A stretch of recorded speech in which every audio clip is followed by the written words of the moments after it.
Welcome to another episode of Spiritual Gangsta Certified. I'm your host, Vish, and this week we have a quick talk from me about Scorpio season, and then we have a special guest on, the Renaissance Mystic. We pull some cards for the collective. We talk about truth. We talk about underhanded stuff that's coming up. Very Scorpionic theme, so you won't want to miss this. Stay tuned.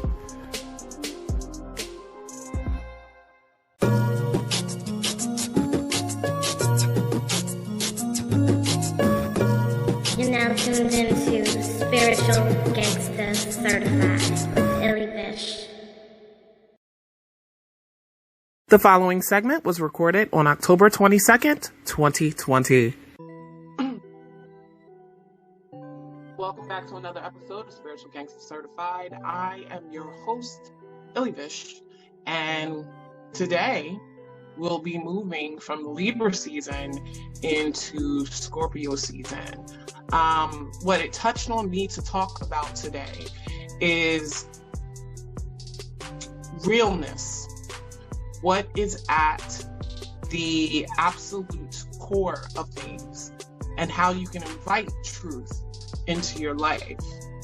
I've been noticing a lot on social media. There's this like capping, frauding, very icky energy, copycat energy, not really being who you are at your core, but rather people trying on other personalities. Now, if we talk about Libra energy a little bit, this is that very social energy. This is the energy of kind of not really making a decision about who you want to be or what you want to do. Just wants to love all the things, be out among all the things. And as we move into Scorpio season, we're already in Mercury retrograde in Scorpio, which will retrograde back into Libra. It just touched on me to talk about seeking and living in truth. A lot of times I talk about Scorpio energy as being the purest energy of the zodiac, and people argue with me. They get upset because they look at Scorpio energy as being dark, being vengeful, being, just sinister, suspicious. And while some of these traits can manifest themselves in Scorpio energy, it isn't the totality of it. When I think of Scorpio energy, I think of people embracing the energy of seeing what's at the core of something, whether that be the core of themselves, whether that be the core of other people, situations, that wanting to know what exactly is going on under the surface of things. This energy has felt pretty heavy to people. And now as the sun joins this Scorpio party, so to speak, it's going to highlight Scorpionic themes. We often talk about transformation when we talk about Scorpio energy.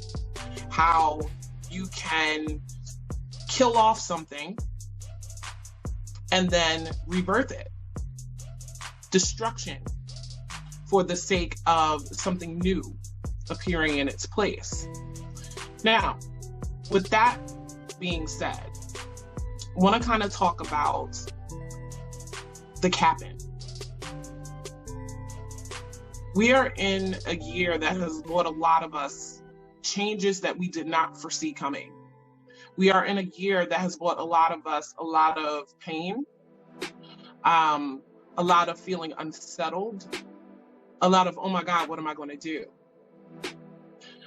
With that in mind, it seems very likely that a lot of people will not really be able to handle that energy, honestly. So we're coming back to truth. When we communicate with other people, when we interact in our everyday lives, A lot of us have a tendency when we are communicating with other people to look at it as a debate automatically, to look at our communications with other people as one person has to be right and then someone else has to be wrong. How is that not serving us? What are we actually doing when we invite the energy in of, well, I gotta be right, so that means they have to be wrong? Well, we're not really seeking truth. Because as most of us know, there's no way you're always going to be right. If you are an honest person, if you are a person of integrity, you'll check yourself. You'll know, okay, I was right about this, but wrong about that. And judging yourself in that way, setting yourself up to view everything through the lens of right or wrong, because Scorpio energy also represents the energy of extremes, is not always helpful. It is not always helpful. And the reason that the right or wrong, the one side or the other, can get us caught up in things we don't need to be caught up in is because at the end of the day, what really matters is what's true. Now, do people like truth? Let's think about it. Anybody out there who tends to be the person that's the truth teller, you'll notice that that's not taken well. People say they want truth. They say they want what's real. But when you give it to them, do they accept it? Are they able to take it in? Are they able to appreciate it? Are they able to embrace it? Or do you get a lot of blowback? I notice, especially on social media, given that we are in an election cycle at this point where a lot of people are feeling like just about the whole thing. But you can very clearly tell who has chosen their side and is sticking to it, no matter what. You can't tell them anything. You can't say anything to them about it. It doesn't matter. They don't care. They've chosen their side. This sort of energy, it just really presents the opportunity for there to be more discord, for there to be more conflict. But I promise you, if you commit yourself to truth instead of being right, you can avoid unnecessary headaches in communication with people. We're already under the energy that makes people feel like they have either to confront what's going on in a deeper level for them, and they'll do that honestly, or they have to run away from it. So this is about how we handle the truth within ourselves. A lot of things have come up for people that they just don't want to see. A lot of things have come up for people that they just don't want to handle. The universe will allow you blessings in time frames and cycles to embrace that energy and use it for your best good. And as with any sign, Scorpio energy has the vibration that is higher and then the vibration that is lower. It's all in how you opt to use it. Now, what do we do with truth? Do we hold on to it? Do we not share it? Do we decide no one needs to know about it? Do we even opt to hide truth from ourselves? If you really take an honest look at yourself, how you process your emotions, how you handle your relationships and the situations that come up, are you being honest with yourself? Are you letting what's going on inside come out? Or are you suppressing what's going on inside? And instead, what you're choosing to show to the world is a whole other face that isn't very real. Honoring truth over being right means that you have to allow yourself not to be ashamed, afraid, or nervous about what you find. Scorpio energy wants to dig beneath the surface, pull what's there out, and look at it. It doesn't care whether what it finds is something terrible, as long as it knows exactly what it's dealing with. When you seek truth, that's one of the things that you seek. You don't care if when you dig under everything, you find some mess that you need to tackle. You find some disaster that needs to be cleaned up, because you get to see things for what they are. We live in a world that is very much about appearances, especially with social media. Social media is a great thing, but a lot of us would be hard-pressed not to admit that in a lot of cases, it can also be a terrible thing. Because people want to be validated. People want to feel some sense of, I'm the man or I'm the woman, based on what they put out to the world and the responses that they get back from other people. So in a lot of cases, what they're putting out to the world are only the things they think they're going to gain praise for.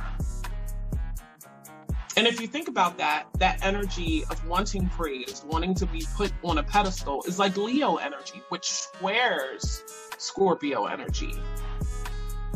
You know, everybody wants to be the king, wants to be seen, wants to be heard. But what are you saying? What are you doing? What are you putting out there? If it isn't authentic, people are going to know. This is a time frame, I feel like, when your spidey senses get to popping a little bit more. When your feelings are more in tune with, you know, what people hide. So we're talking with Scorpio energy, of course, the energy of death, sex, transformation, secrets, taboos, all of those sorts of things. I'm sorry, you guys can probably hear my cat messing around in the background. My Aquarius cat. So, you know, this energy is going to square his sun. He's also a Scorpio moon, which is interesting. But the energies that are present are heavier energies. This is 8th house energy. What do we do with the things that people try to hide once we realize that they're trying to hide those things? And when Pluto was retrograde, I said a lot, especially because, you know, that's Scorpio's ruler, that there would be things that people would be trying to, like, kind of push under, but they really couldn't. Especially with Pluto being in Capricorn. Capricorn structures and rules, restrictions, boundaries. Some of the energy that people were trying to, like, you know, keep under the radar, we could clearly see bubbling up. Now, in Scorpio season, the sun is highlighting Scorpio themes, but also allowing us collectively to be more aware of them. Maybe it's not so much about what you see, but it's about what you feel. Scorpio's a water sign connected to emotions. What comes up, what you sense, is what's going on underneath things. People can be exposed at this time. If someone's been capping, if someone's been frauding, If someone's been pretending, which is also interesting energy, because when I think of that, I think of Neptune being at home in Pisces. It's retrograde. So the natural expression of it to be able to kind of cast a mist over things is not running directly like it should. So we have the benefit of that energy too, which eventually Scorpio season energy is going to trine. When those two things work together, be prepared to trust your intuition. If something doesn't feel right at its core, if someone is avoiding allowing you to actually see them or what they're doing or what their intentions are, you should take that very seriously. It isn't a time to pretend like, oh, well, there could just be something else going on. I won't take that a certain way. There's energies turning up right now that people just don't know how to deal with. Mars is retrograde too. Scorpio is ancient ruler. What sort of undercover aggression are you holding? What sort of undercover aggression are other people holding? You can only push things inward for so long before they start to seep out. Like if you got shot and didn't really tend to the wound, you just tried to cover it up. Let's pretend I didn't get shot. Things are going to get worse underneath that bandage that you used. Not addressing what's going on under the surface does not serve you. Using the energy of the season is extraordinarily important. Using it wisely is even more important. Can you be suspicious? Yeah.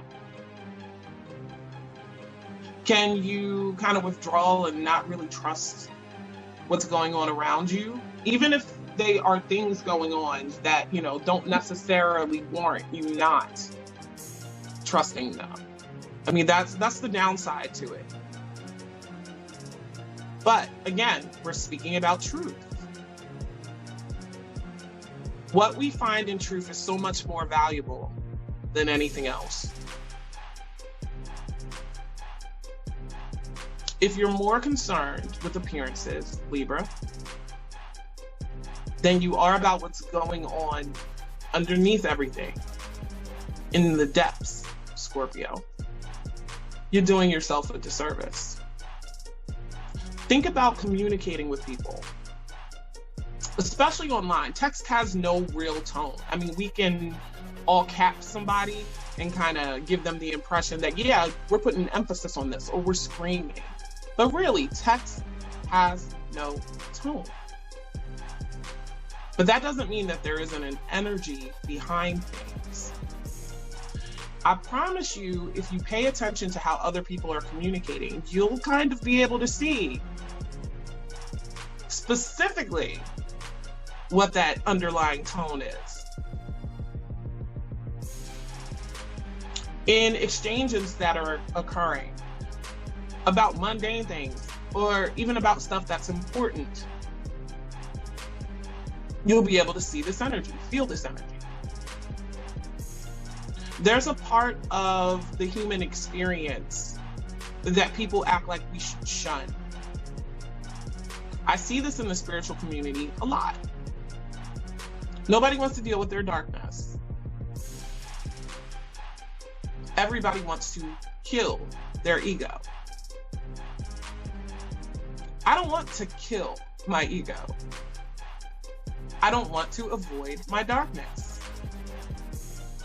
These things are a part of me and therefore a part of the human experience. If I kill these things off, I'm denying myself part of my own experience. Same is true for you. Is it more important to you to embrace the whole of your humanity than to pretend that everything is okay for appearance's sake? I even noticed yesterday on the Spiritual Gangsta Certified page, and I'll put up the post that I'm talking about. I put up a meme that was intended to point out exactly what I just said. The embracing of your shadow side, the embracing of your ego, the embracing of your inner child. And someone who has since deleted their comment said, well, that sounds like narcissism to me. What? Does anybody really understand what it means when you embrace and accept things? That's a main component in loving. So, when we speak about self-love, how do you love yourself for real if you deny the darker parts of you? How do you love yourself for real if you can't accept those parts? For years at the beginning of my spiritual journey, I would see different people talk about, you know, we should all just be beings of love and embrace the light. And I think that's very important.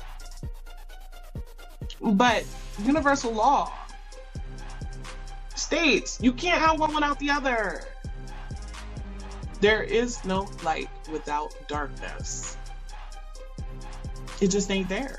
You wouldn't even recognize light without darkness. For me to say that you have to embrace your ego and your shadow and your inner child to be taken like I'm telling someone to embrace narcissistic traits was the most ridiculous thing I've ever heard in my life. First of all, narcissism has nothing to do with self-love. It is a false self. People who are actual narcissists don't love themselves.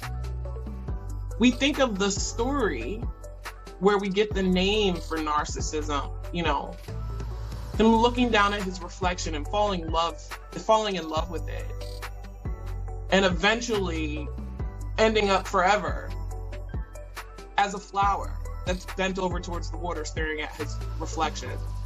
Okay, yeah, that's where the story starts. But when we're talking about psychology, narcissism ain't about self-love.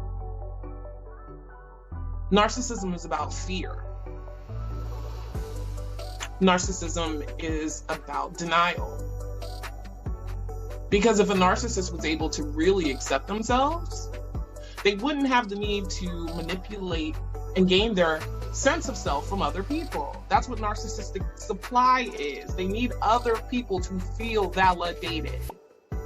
And I've just started reading Dr. Ramani's book.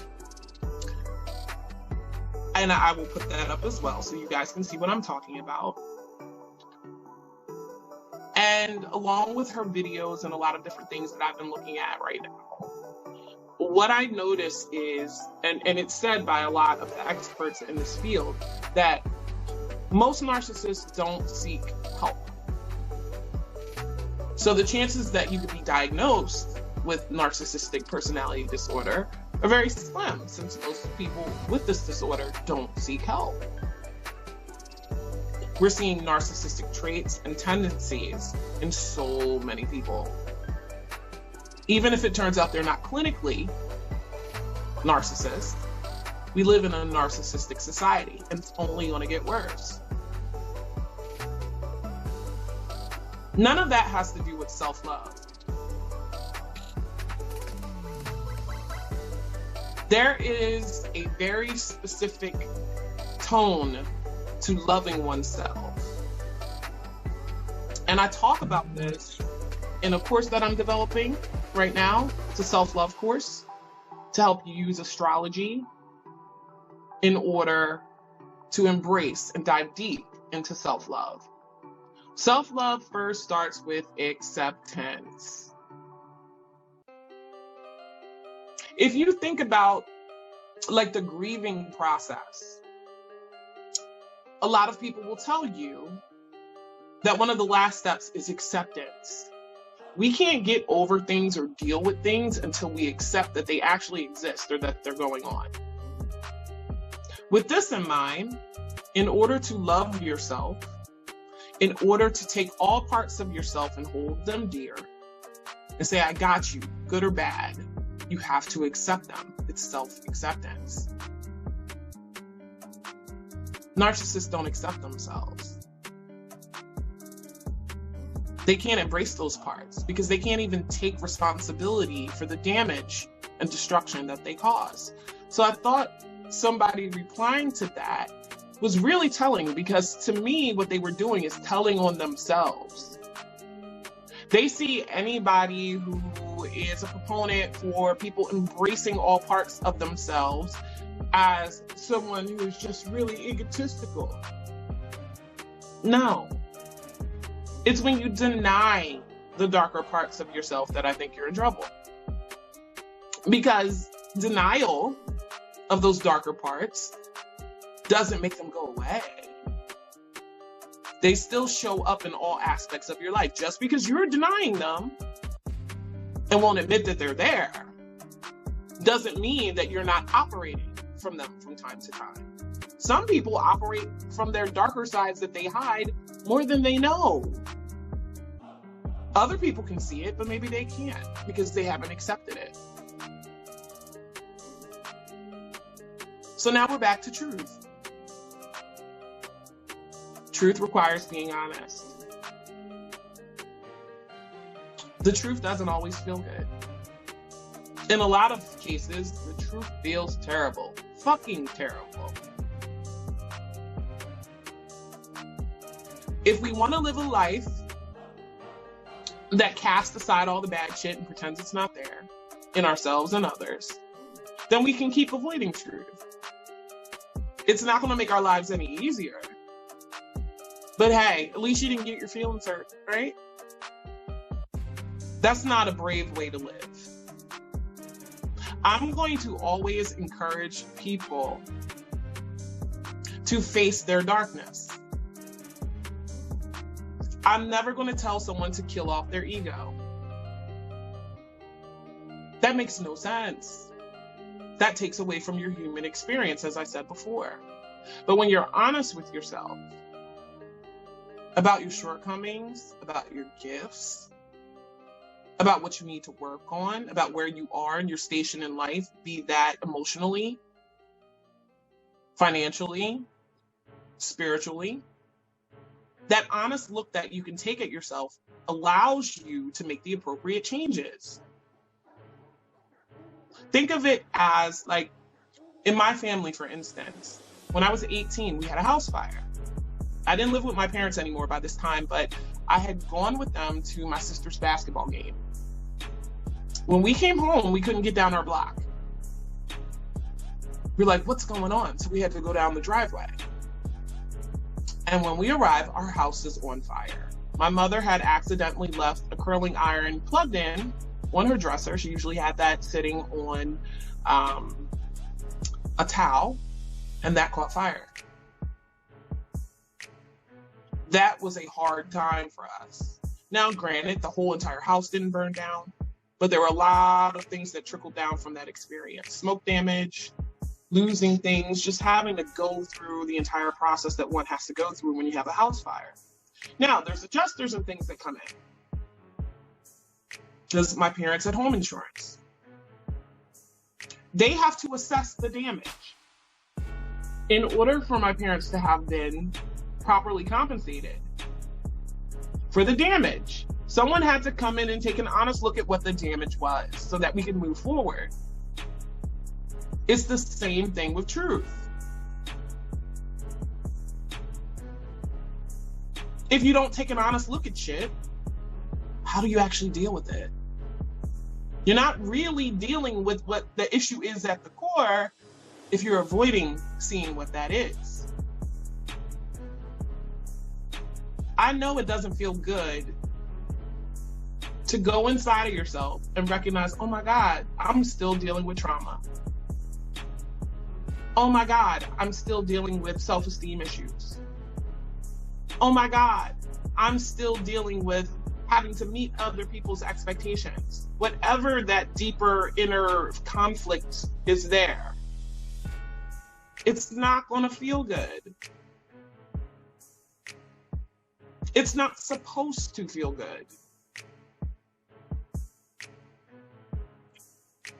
This sounds cliched and it comes up a lot, but we don't grow when we're comfortable. Growth doesn't happen from a place of comfort. Uranus and Taurus is here to remind us of that. Because Taurus doesn't want to move. It's better at maintaining. Now, if you maintain your emotional status quo, your psychological status quo, your financial status quo, what happens? You're simply maintaining your pain or your dysfunction or your problems. Nothing's changing. You have to literally go into that shit. Figure out what's going on. Feel it for real in order to heal it. We don't heal wounds by ignoring them. Again, going back to that gunshot wound. You don't allow that bullet to be pulled out, that wound to be cleaned, and then properly dressed. Why would you expect it to heal? Just walking around with it festering. I respect people that have heavy Scorpio energy, and I'm not just talking about Scorpio suns. It's another thing. I can't wait to dive deeper into how we look at astrological energies, because a lot of people, every time I say a sign name, they are just associating it with sun sign, which is a disservice you're doing to yourself when you do that. For instance, I have a predominance of Virgo energy in my chart. I'm not a Virgo. I'm a Pisces. But when I see stuff about Virgo energy, it's resonant. Not only is my sun in the 6th house, which belongs to Virgo, but then that predominance of Virgo energy too, with my planetary placements. Why would I not feel resonant with posts about Virgo? But that's a whole other story. I'm getting sidetracked. The healing process, the transformation process, is very much steeped in being honest and truthful. Take another example. You were having problems in your marriage, and you asked your mate, hey, will you go with me to relationship or couples counseling? And they say yes. And you're like, okay, yeah. We're getting somewhere because we're gonna actually go to therapy. But then, when you get there, you notice that your mate isn't telling the truth about anything, be it their actions, what they've said, what they've done, or how they feel about your actions. What happens then? Are you going to benefit truly as a couple from therapy because of this lie? No, because the truth and the core of the issues are not addressed. We can't pretend shit away. We can't act as if the things going on that are darker, that we might be embarrassed of, that we might want to hide. We can't pretend like they're not there. That does nothing for the healing process. If you need healing and you know you need healing, first of all, it's no one else's job to heal you. Matter of fact, people that identify as healers really don't heal you. They help you to heal yourself. But if you know at the core of yourself that there's something going on that needs to be addressed, you have to be very brave. Because you can't even face what those issues are if you're not honest with yourself. And I hope that you guys can be absolutely honest with yourselves. That's all I got to say about that for now.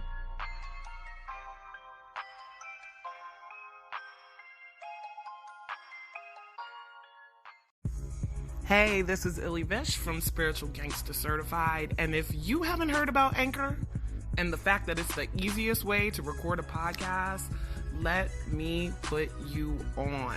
First of all, it's free, and we know we can't get any better than free. And it has creation tools that allow you to record and edit your podcast right from your phone or from your computer. And Anchor will distribute your podcast for you, so you don't have to do any extra footwork. They'll send it over to Spotify, Apple Podcasts, and many, many more podcast platforms.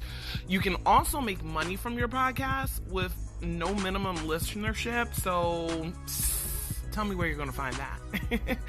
Can't find it anywhere else. So it's everything you need to make a podcast all in one place. You want to make sure that if you want to start a podcast, that you go get the free Anchor app at anchor.fm to get started. Record on this computer. All right. Yep. 5, 4, 3, 2, 1. Welcome back to another episode of Spiritual Gangsta Certified. I am your host, Vish, or Janae. I don't care what you call me, as long as you do not call me late for astrology. Not dinner. Dinner too. Taurus shit. Taurus shit, right? Taurus shit. I am here today with the wonderful Renaissance Mystic. It is October 29th, just to give y'all some, idea of where we are in time. It's my baby girl's birthday, so it's a good day. The sun is at 6 degrees of Scorpio, and we got some things we want to talk about. Just a few things that need to be spoken on. When we're in Scorpio season, yes, Scorpio season highlight is being shown on what, my dear? The darkness, the undercurrents. And I don't say this to scare people. There's nothing to be scared of. Yeah, I don't know why Scorpio sons get so much hate. Yeah, I do. I know why they do. I mean, I do, but I think maybe over the years, maybe there was one or two that I had like an issue with, but like that's how they use that Scorpio energy. 3 of my best friends are Scorpios. 3 of my best friends are Scorpios and a longtime pen pal, a virtual online friend. 4 Scorpios in my life who are very, very close to me. So I don't know. I love them. This sun, wherever it is, I always tell y'all, here's the spotlight being shown on certain things. We could look at Scorpio keywords too. And those are what the universe is shining a spotlight on for all of us collectively now. Yes. It's true. It's like the lens, the glasses that we all put on, how we're all seeing everything go on. Of course, it's impacting everybody differently individually because of your individual energy. But if we're speaking in generalities, look at me saying things wrong. If we're speaking in generalities, that's a theme, okay? So we definitely, everything's going to tie together, you guys will see. Mercury has retrograded back into Libra from Scorpio. More chatter with relationships, even though I would think internal chatter with oneself if you're using this energy appropriately. And Venus is home in Libra now. Yeah. Concentration on the values of our connections. That's important. A lot of stuff going on. With that being said, what we're really going to focus on today is having to deal. It's one thing to have to deal with your responses to Scorpio season and all the energies going on right now that you have to internalize and deal with on your own, right? Yeah. But how it's manifesting in the collective, what's happening, we're seeing some shit. Yeah. Personally, collectively, there's a lot of things that are making itself present to us, and there are so many who would rob you of that because they don't like what they have to see.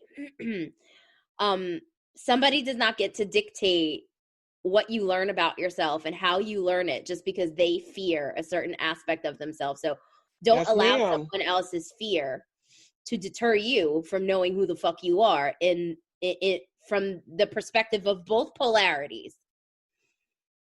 Don't. That's important. Fear is a big theme that we're going to focus on today, and truth. Mm-hmm. Those two things are connected in ways that make people uncomfortable. Very. Especially when, I mean, very simply and very obviously, we could say, you know, people really are scared of the truth, no matter what that truth is. Sometimes digging into it feels like death. But we're getting an opportunity to kind of do this now. Mars is retrograde in Aries, so Aries woosah. wants to do the thing. Let's go. Let's go. I mean, my best friend who's an Aries, she put a whole wedding together for her brother in like 3 days. Let's That's Aries. go. That's Let's Aries. go. You know what I mean? So let's go where? To the darkness, to the truth, to the transformation. I think all of in that order it works, because I think talking about the transformation lastly puts a really great spin on all of this. And I think as we bring up different aspects of shadows and different aspects of truth, we can then discuss those transformations. So I think darkness, what'd you say? Darkness, shadows, Oh my God, I forgot that quick. Darkness, shadows, transformation. transformation. Or So, darkness, truth, transformation. darkness, truth, transformation. Okay. That part. So, number one, I gotta say, this has to be said. Listen, I know everybody is used to astrological buzzwords, okay? There's things that you hear people say are currently going on or are coming up or whatever the case may be. And it's like, oh my God, please understand. It is my goal to break people out of the habit of panicking because some astrological transit is coming. You're not supposed to push your energy into the panic. You should push your energy into, damn, how do I best use this energy? The whole reason we even tell you guys or talk to people about what's going on is so that you know how to use the energy present. You have choices. People act like they don't. We are not saying that the stars control something to some point that you're beyond any sort of personal responsibility. That is a fallacy. That is a farce. You have choice on how you're going to use the energies that are present. You sure do. Period. And if you know what's going on, then you can kind of zero in on what it is that you can get out of the energy. So when you hear Mercury retrograde, people, please don't fucking panic. It's not that deep. It is, in a way. You're gonna go deep if you use it well, but like, it's not that deep to fear it. It's not. Honestly, you just have to deal with it. Yeah, during Mercury retrogrades for me, well, especially since most of them have been in water signs, for a while, I've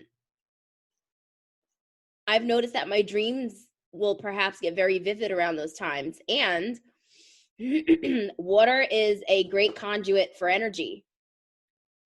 Okay, water is a great conduit for energy, so that means for me, I feel those little pings, those little inklings way stronger.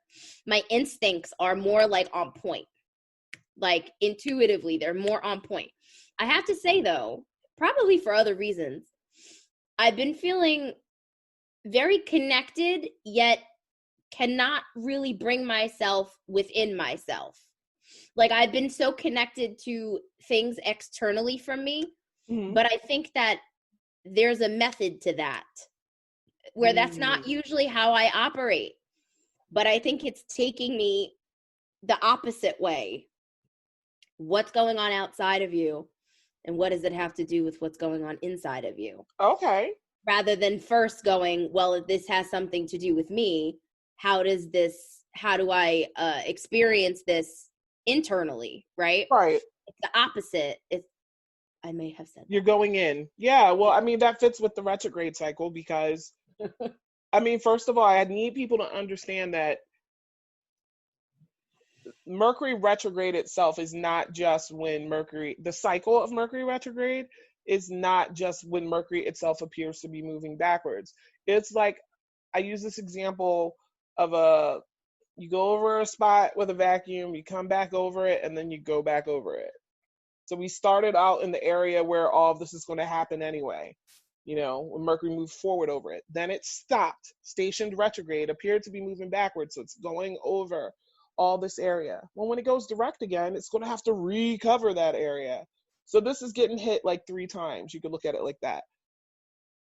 What is the wisest thing to do with that energy? Well, if you're recognizing that some area of life is going to kind of be vacuumed over, backed over, and then vacuumed over again. All right, what do you choose your experience to be? How are you going to use this energy? Do you want to keep going over the same frustrating shit? And I mean, yeah, some things might be frustrating, but where are you directing your energy and your attention to be able to use this energy? The Scorpio is its intensity and its extremes. Where Libra energy, and it's weird because we have Venus in Libra now, and Mercury's retrograded back into Libra during Scorpio season. Libra can be very, I don't know. I do it. Non-confront. And Scorpio is like this or that, this or that, this or that. You can get with this or you can get with that. There's and you know no I was watching middle. this video the other day, and this man pulled a card, and it said, "This and that are true," and I'm like, that is true though. Very appropriate for right now. This and that are true, but which one is your highest truth?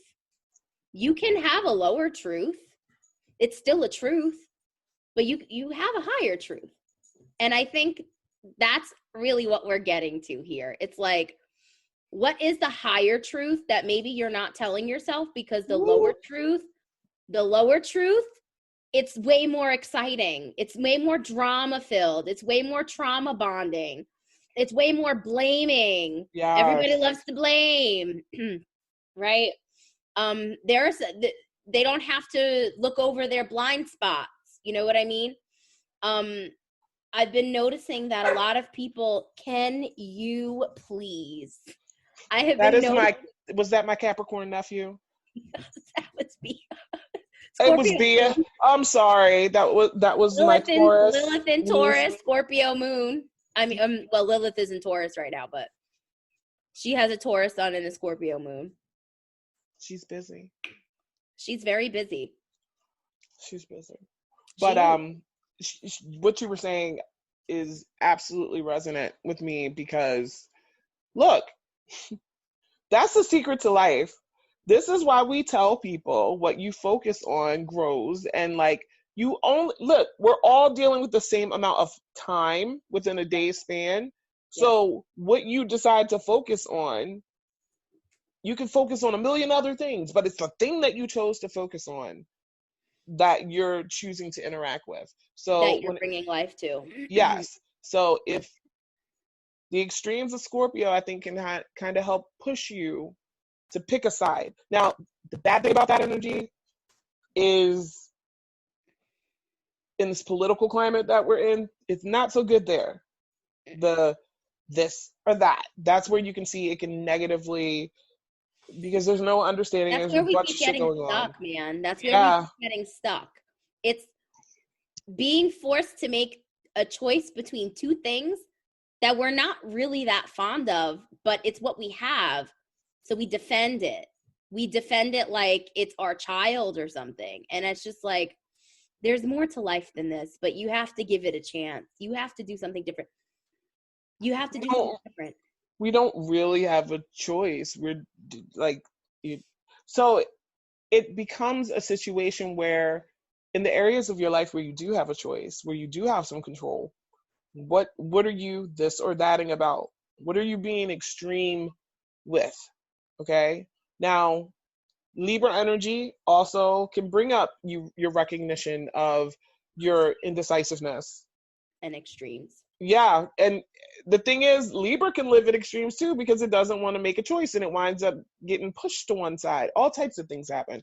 There's so many ways that we could describe this particular energy, but as it pertains to you being able to feel comfortable enough to even choose, decide, okay, what am I going to focus on? What if something's telling me something about myself? What is that? I think we get overwhelmed sometimes when there's so many things we know we need to deal with. Retrograde cycles, the reason you shouldn't be scared of them is because the universe is telling you to slow down and go over things.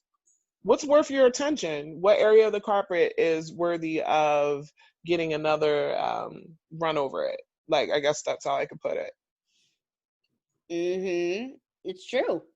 I know, for me personally, boundaries have been a thing. And not necessarily boundaries with, I say this all the time.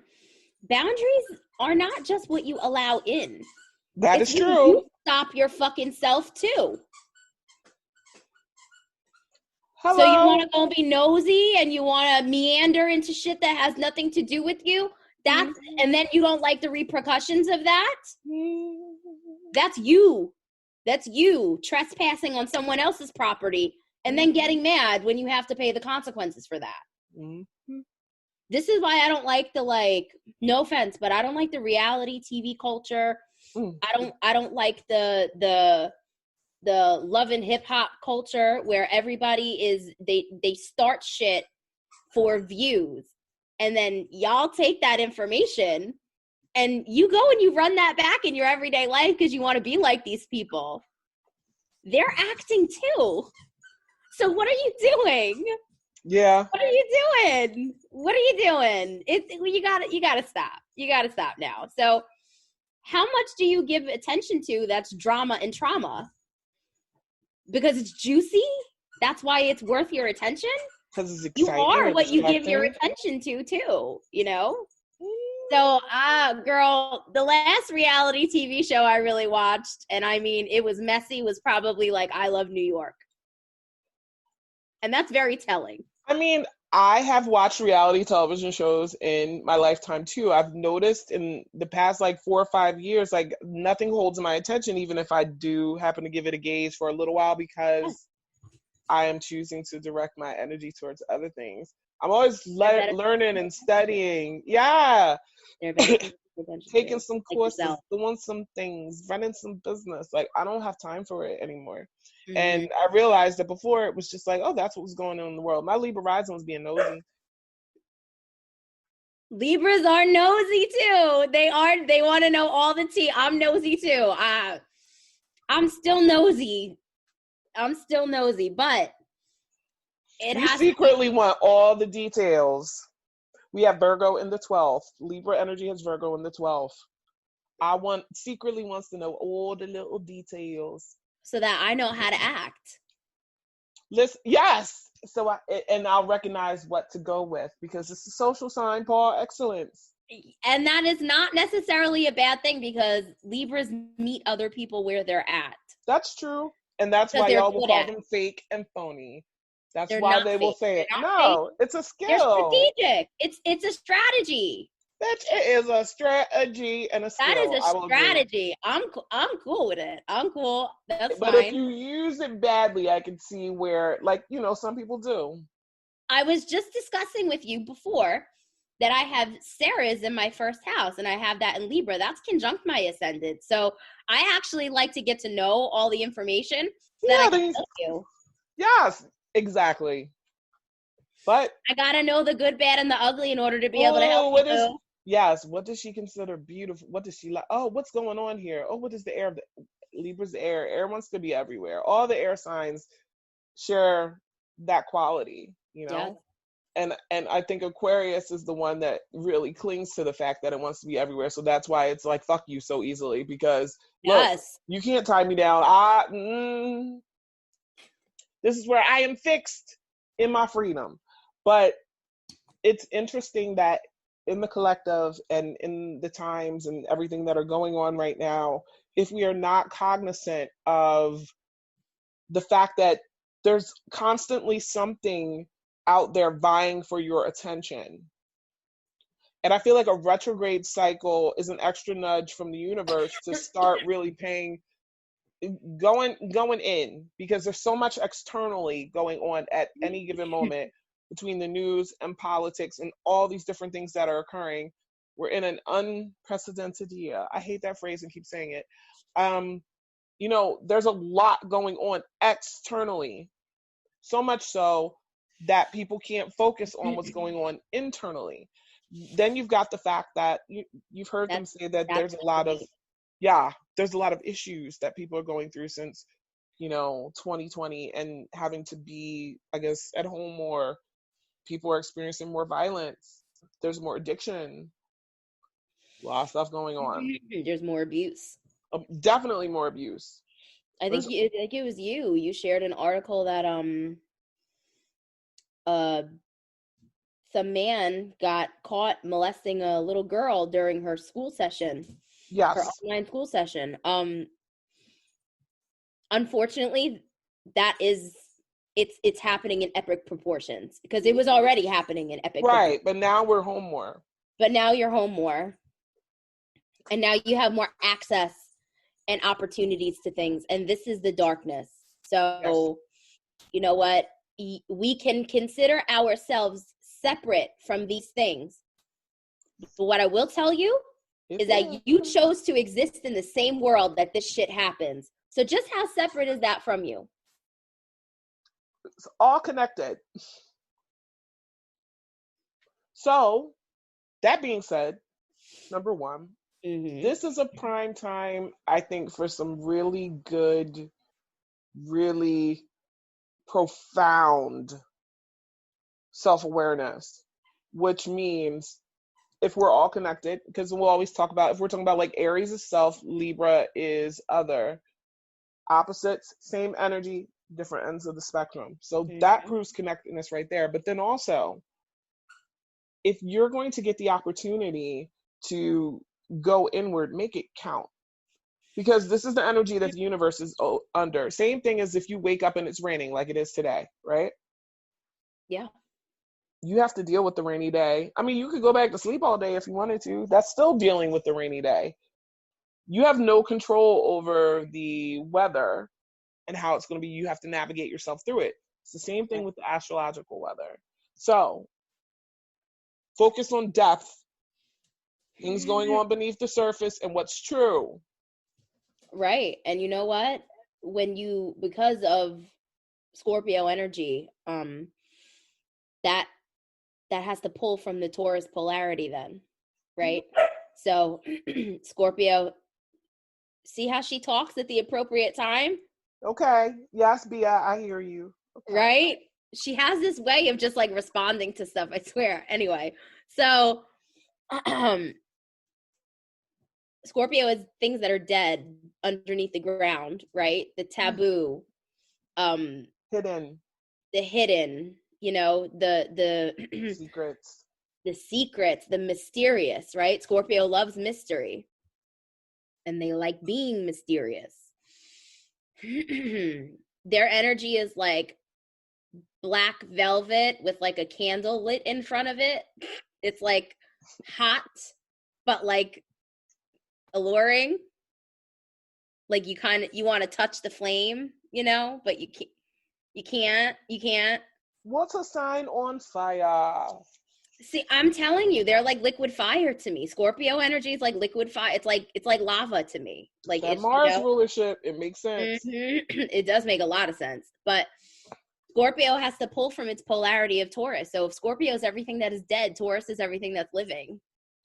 It's the in terms. Well, you of think about it too. They're in the times of year. So in spring, that's Taurus, when everything comes back to life. Taurus is maintaining everything that's sprung back up. Scorpio is maintaining fall. When things are dying. Right. So you're right. So your rewards for doing your inner work are inconceivable almost. Because then if you think of the and you should always think of and you see, I'm about to spark up, no shame. But you think of the zodiac wheel as telling a story. By the time we hit Libra season, it's the harvest.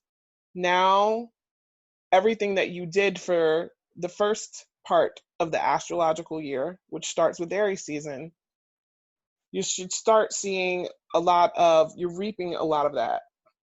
Now, our ancestors had to prepare for winter, so it was important that they did everything they were supposed to do in all preceding seasons. So when it was Aries season, they had to be like, all right, let's get some seeds in here. Let's get it going. But it's really funny to me that we don't think of, because Western astrology is based on the path of the sun. The sun's ecliptic, which is just the seasons in the northern hemisphere, at least. So it's so easy to tie those things together and look at these things and see how they fit. So it's fall. We're getting ready for winter. Things have to die. The natural cycle of life right now is that things are dying off. You should have already collected what you can preserve and hold on to maintain you through, that period, right? So the next season is Sagittarius season. So after we've balanced things out, Libra, killed shit off, rebirthed ourselves anew, now we can stand in the place of Sag. Do y'all not know Sagittarius energy? Jupiter ruled, expansive, let me get out there and do some shit. Let me explore. And let me seek a singular truth. That's what, see? But what did we just say? You have to decide which one of those you're going to pick, because that's where you're going to go. But see, it tells a story. Like I said, I've been talking to my brother. My brother is a Sag. Unfortunately, I don't have the rest of his birth information, so I have no idea what the rest of his chart looks like. But my brother's a Sag, and he's been displaying such Sagittarian traits. He's so fixated on a result, but he's failing to actually take the journey himself. So it's like, it's this idea he has, but it's not going to manifest because he's too worried about the end goal and not about the little steps that it takes to achieve it. And I had to tell him that. I had to break that down for kid, because that makes so much sense. You don't want to be 30 fucking years old finding out that you've been trying to skip over shit.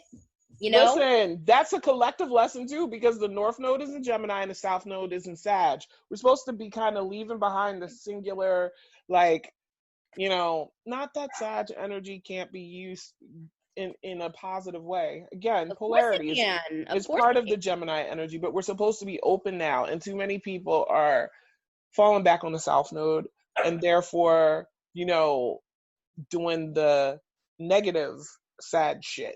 Okay, standing on your soapbox. This is the way I've always done things. I know better. It's like the guy that went off on a quest by himself, decided to leave everything behind and just goes wherever he wants to go on a whim, seeking just this one thing. You know what I mean? And that's all he's focused on. So the people that he meet in his journey, right, they're not as important as where he's going. So that's like the energy of it. We can use that positively. So absolutely. Remember we were talking about some of how hard it is to face truth. Mm-hmm. Because what truths are coming up for people? Like, these are collective things coming up. We've been noticing this just sprinkled through the collective. And with people, there are common themes. So a lot of people, and I know for me, I'm a water Mercury. I have Mercury in Pisces, and I have it natally retrograde. So, I don't know if y'all would like to venture there. It's an interesting place to be. It literally feels like I'm absorbing knowledge through how things feel, but having an understanding makes a lot of sense. That somehow makes a lot of sense, because I resonate with that too. It feels like I have a fire Mercury, but I'm trying to think of how to describe it.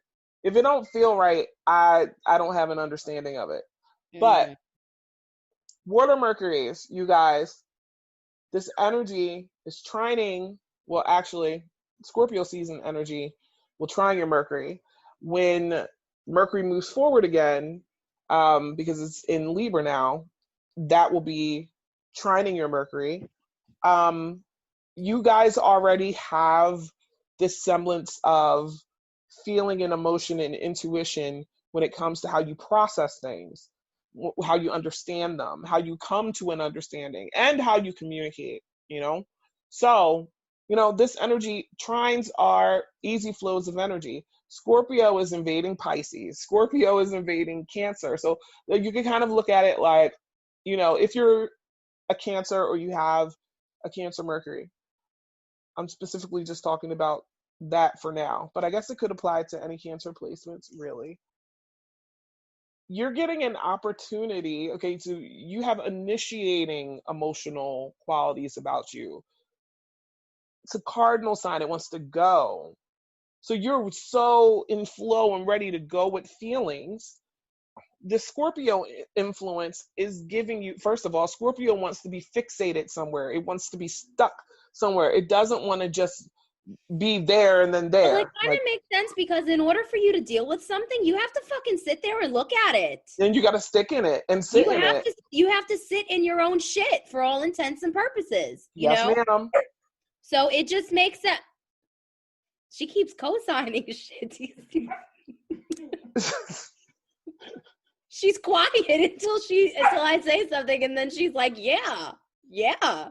She's like, yes, bitch. I said it. But it's true. You have to.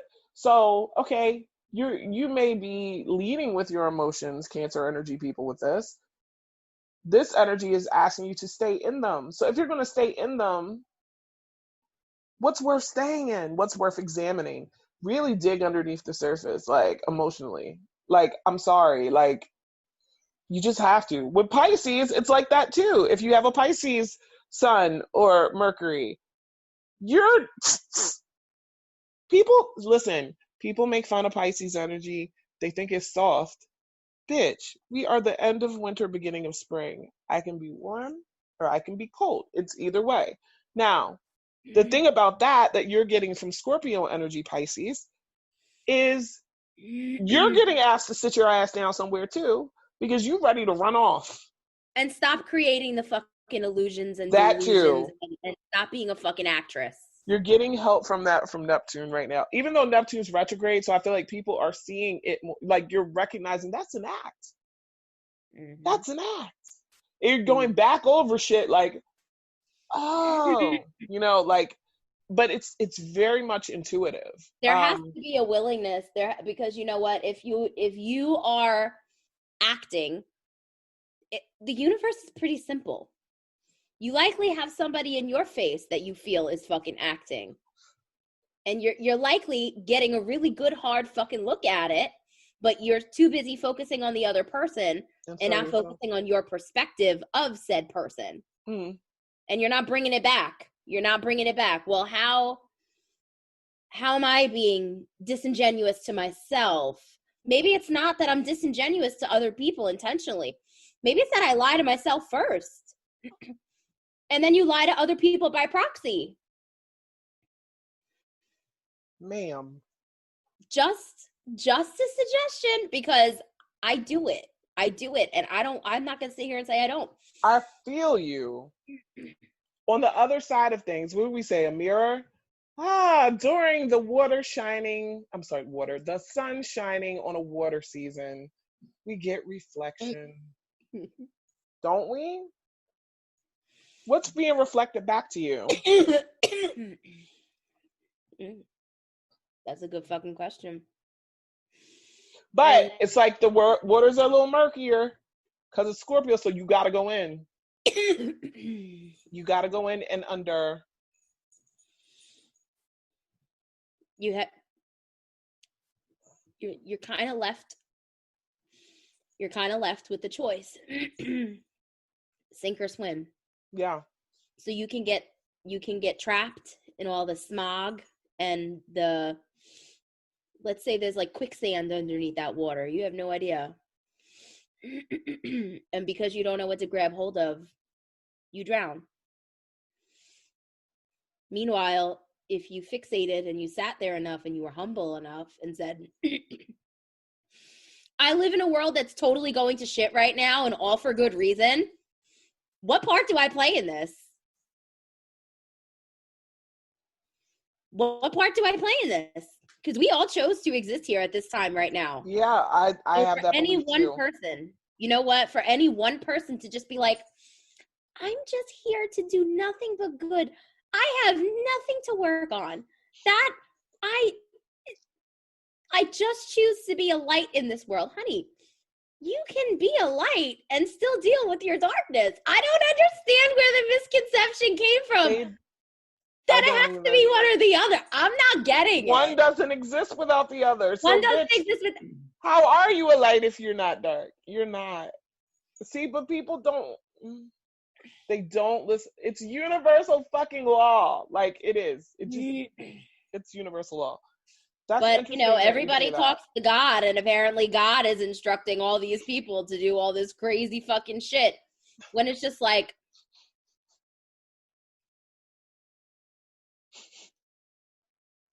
okay. I'm dead, bitch. I'm dead.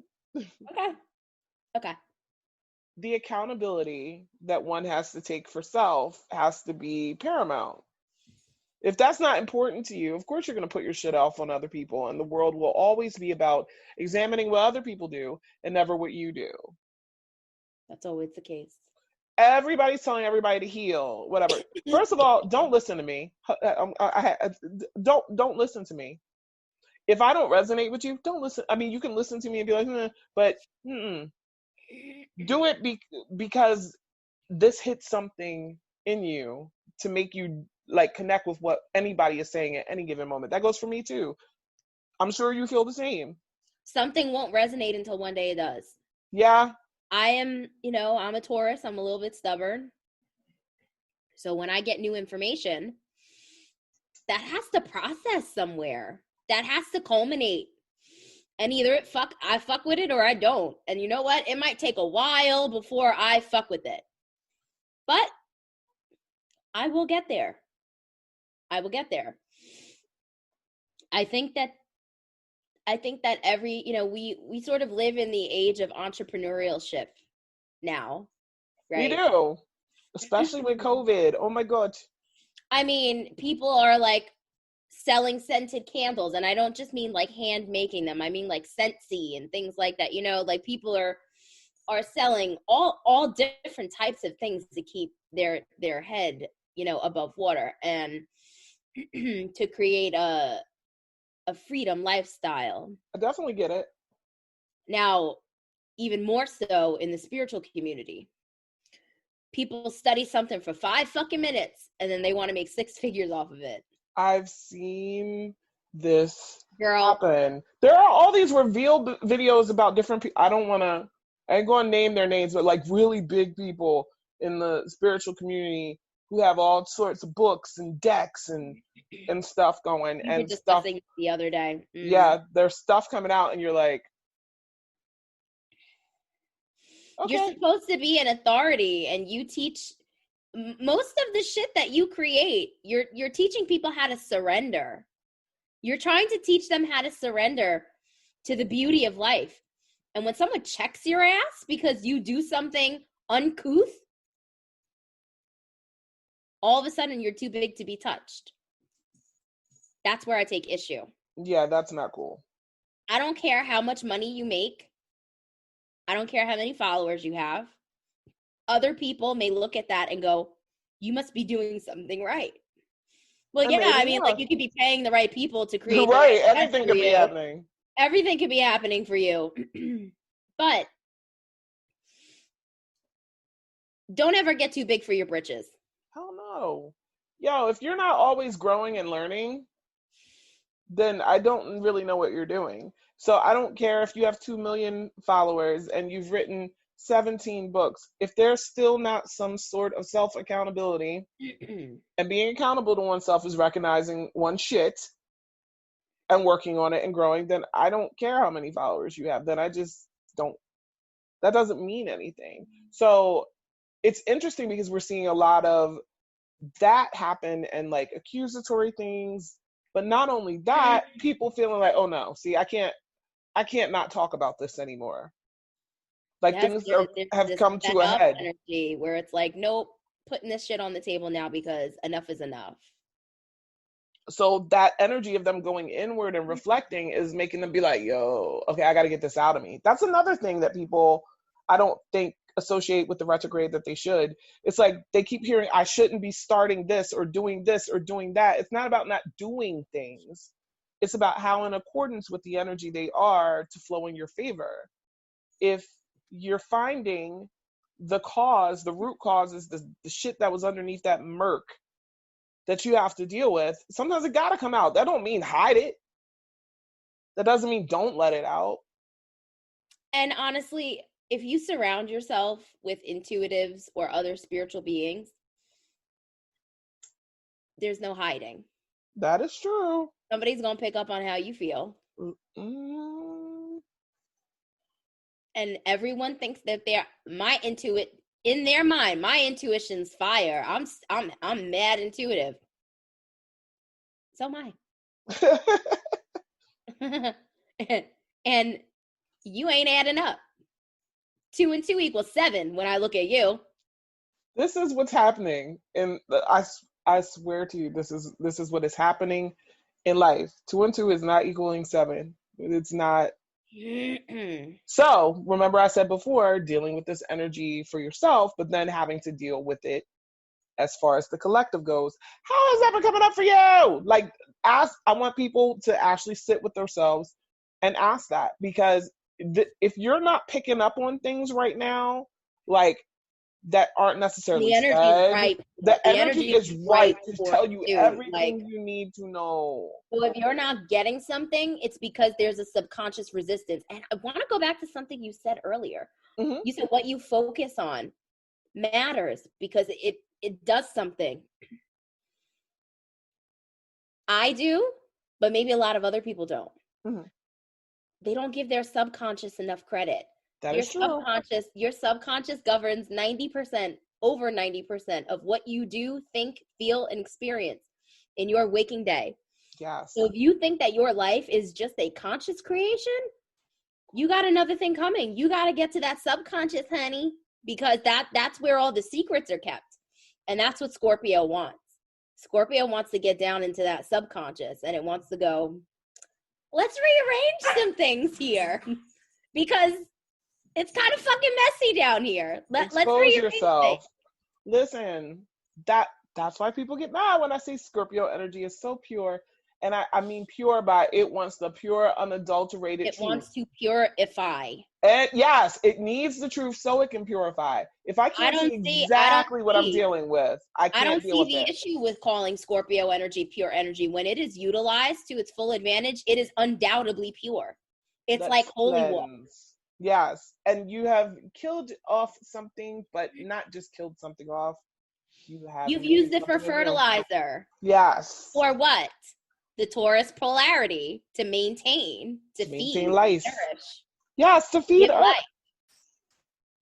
I love it. Elemental as fuck today. Listen. Yes. If you are very much able to at this point, you should give your feelings more credence. You know how some people just they don't want to deal with that. Like, seriously, trust how you feel. I think a lot of people are scared to do that. And what winds up happening is they think, oh, I'm just being this. Oh, it can't be that. Nah. Feelings are right. Like she just said. True. Listen, you're going to find this is the time to feel out that truth. No matter how you regularly deal with things going on the undercurrent. Because I got to say, if the truth is placing someone else in the hot seat or the bad seat over you, that's not the truth. No, not at all. That's not the truth. Not at all. That's your truth. That's not the truth. The truth is that people come into your life to trigger things out of you. And honestly, it's us with the weak boundaries. We can still learn something from somebody and watch them from a distance and still pick up on things. Yes, A ma'am. lot of us connect ourselves so deeply and entangle ourselves. I think that's like the word of the year, entanglement, right? Entanglement. Unprecedented and entanglement. Those are like the two major keywords of this year. So never used them so much in my life. no, never. And I usually say entanglement to be funny. I don't even really say it anymore to be like serious. Now it's like a joke, but I get it. If your truth is that somebody else is always the bad person, that's not the truth. That's your truth. Yes, ma'am. So we are responsible for our surroundings. That means people, places, things.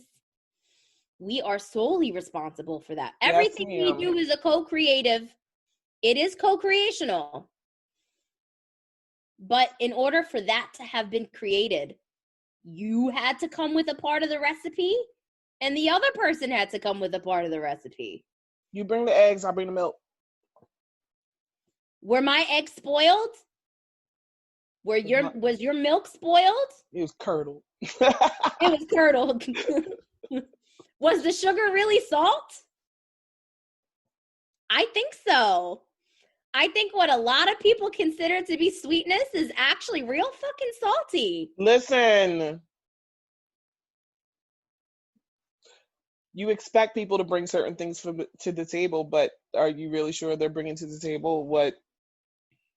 Are you bringing to the table what you said you're bringing to the table? That's a good fucking question. Your salt look like sugar and vice versa. You have to taste it first. You have to taste it. So that's sitting with all this shit. Taurus taste. Oh. You'll Listen. know immediately. You will. And I've been seeing that a lot around me. There's this energy sort of Bia agrees. Yeah, she's like, I'm sick of bitches. So there's this energy of possession, which is very Scorpionic. Yes, in a different definitely. way. In a different way. Oh yeah, it's obsessive. Taurus is possessive too. Taurus is possessive too. Yeah. Taurus can be possessive over people. I've been both. Maybe it's more of a tangible expression of possessiveness. It's like things I can actually have, things, items. It likes to indulge with the senses too, but then Scorpio is like, I will possess your soul. Yes, Scorpio wants to possess your soul because they want to purify it. And you have to sort of give it over to them in order for them to be able to do that. So their intensity, it serves a purpose. It's just, have they done their Scorpionic duty? Listen, that counts too. So when we were talking about being able to separate the understanding that you have a choice, so you can choose the higher vibrations of something, or you could choose the lower vibrations of something. What are you choosing? So for the Scorpio energy, a lot of people will give this energy flack, and then we've got this beautiful full moon coming too. Child. I am very excited for that. I am very excited. I'm excited too, but I feel like more of what listen to what we are saying, please. If it resonates in any way, like keep your ear open, because some of the lower vibrations of Scorpio are going to very much be on display. Everybody isn't attuning themselves to, the higher, you know what, too, and I should just pull up the list, but I'm telling you guys, the parts of Scorpio energy that allow you really to die, be reborn, but not only die and be reborn, be comfortable in that rebirth. A lot of times when we have to let things go or change something, especially if it's something deep-seated and that we haven't been addressing, that makes it even worse because you ain't even been dealing with it. So now that it's sitting right here and you're forced to deal with it, it's uncomfortable. You don't like it. And if you're not careful with it, you could just be pushing yourself further away from actually dealing with whatever that thing is. The full moon coming in Taurus, I feel like I automatically think of what is worth it to you. That's the theme that this moon screams at me. So in all this energy, so that goes back to what we said earlier, what is worth it to you? To have the light shine on and to have to deal with. Now listen, I mean this from the very bottom of my soul. I don't think there's anyone who is ill-equipped to deal with even the hardest shit. Everybody does it at different paces. It's not something that's instantaneous either. It's work. Mm-hmm. I don't want people to think that I'm like making their experiences small or making it seem like minimizing your experience. Yeah, I'm not doing that at all. I'm just like, if you had any idea of the shit that I've endured in my lifetime, I say I'm not speaking from a place of not understanding some of the most vicious trauma. Okay? But what I am saying is that I have enough faith in you as a human being to be able to start to work through that trauma.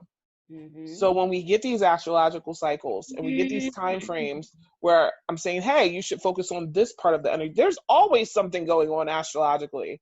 If you look down to every single thing that was going, dude, the devil would then be in the details. There would be so much. But there are certain things that stand out and that we choose to talk about for a reason. Mm-hmm. So, I'm going to ask the Renaissance Mystic. We started with, okay, I need to be accountable and face my truth. Mm-hmm. What do you think the collective needs to hear as far as truth right now? Because we were talking about that the other day, and I feel like there's a reason why themes of truth keep coming up. So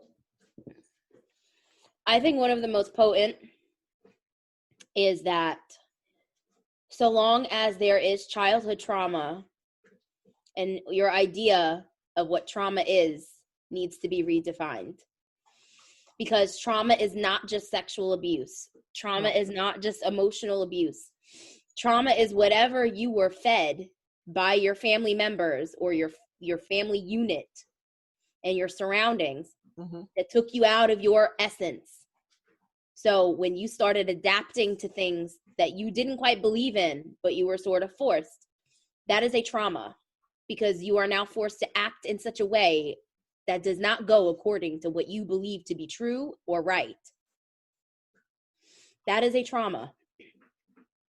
Yeah. And a pillar at that, and a pillar of your trauma at that. Secondly, if you did incur any sort of sexual abuse and you haven't dealt with it, you carry the energy of sexual abuse. And unfortunately, that means that when you interact with somebody, you're feeding them that. Mm-hmm. Especially if they have encountered that as well, which is 9 times out of 10, the absolute truth. So there's this bonding and mutual trauma bonding. Yeah, trauma bonding and mutual reception of sexually distorted energy. Is that what you want to create life on? Is that the blueprint that you want your children to have? And when you're an adult who thinks that they're beyond dealing with their sexual trauma, then you yourself become an abuser. And that doesn't mean that you sexually abuse people. No. It means that your sexual energy is now manipulative, because that's what it knows. So therefore, your energy becomes very manipulative towards other people.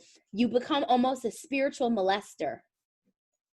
Nobody wants to hear this, but I have felt like I have been groomed by people before. Yeah. And not in a sexual sense, but they were people with unresolved sexual energy, and I couldn't separate the two. Right. I just couldn't fucking bring myself to do it. And it's not because I didn't want to. I don't want that to be the case. But when you have unresolved sexual trauma, you become an abuser and a groomer and a manipulator. And a manipulator to other people. And it makes sense. Because your sexual energy is creative energy, right? So and it's what attracts most people to you, because let's face it, most of humanity hasn't risen their awareness outside of their genitals. So let's not pretend like almost every interaction with somebody is damn near sexual, because that's how they think. And then a lot of people will use their sexual energy that is not being poured into sex itself into other creative expression. It's just transforming that energy. So it's still something that attracts, even if it attracts on, that sort of level. It's very important. People don't, it sounds crazy to most people, but it's very like, what much if you're true. A coach, like a spiritual coach, and you have unresolved sexual trauma? You've laced your entire program, that thing you With created. that. Yeah. You've laced your entire program with that. I get it. So that's something that needs to be said. Teachers, same thing. Parents and Teachers. Oh my God. Oh my God. I was in school and a teacher got in trouble. I don't know if he did it, but he got in trouble for being inappropriate with one of the students. Now, I don't know if he was just flirting with her, or I don't know if he was actually like engaged. This is in high school though. So I don't know if he was actually engaging in sexual activity with her. But I remember him I'm pretty sure he got fired. And that's that. Like, you also, when you have sexually distorted energy, meaning your sexual energy has been tainted because it was taken from you, and then somewhere in your subconscious, you believe that that's the only way that you can communicate or forge bonds with somebody is by taking something that doesn't belong to you. Mm. That could be on an energetic sense, and it could be in an emotional sense. It could be sexual too, right? Yeah. So we get upset when men want to drink with women and, lure them with drugs.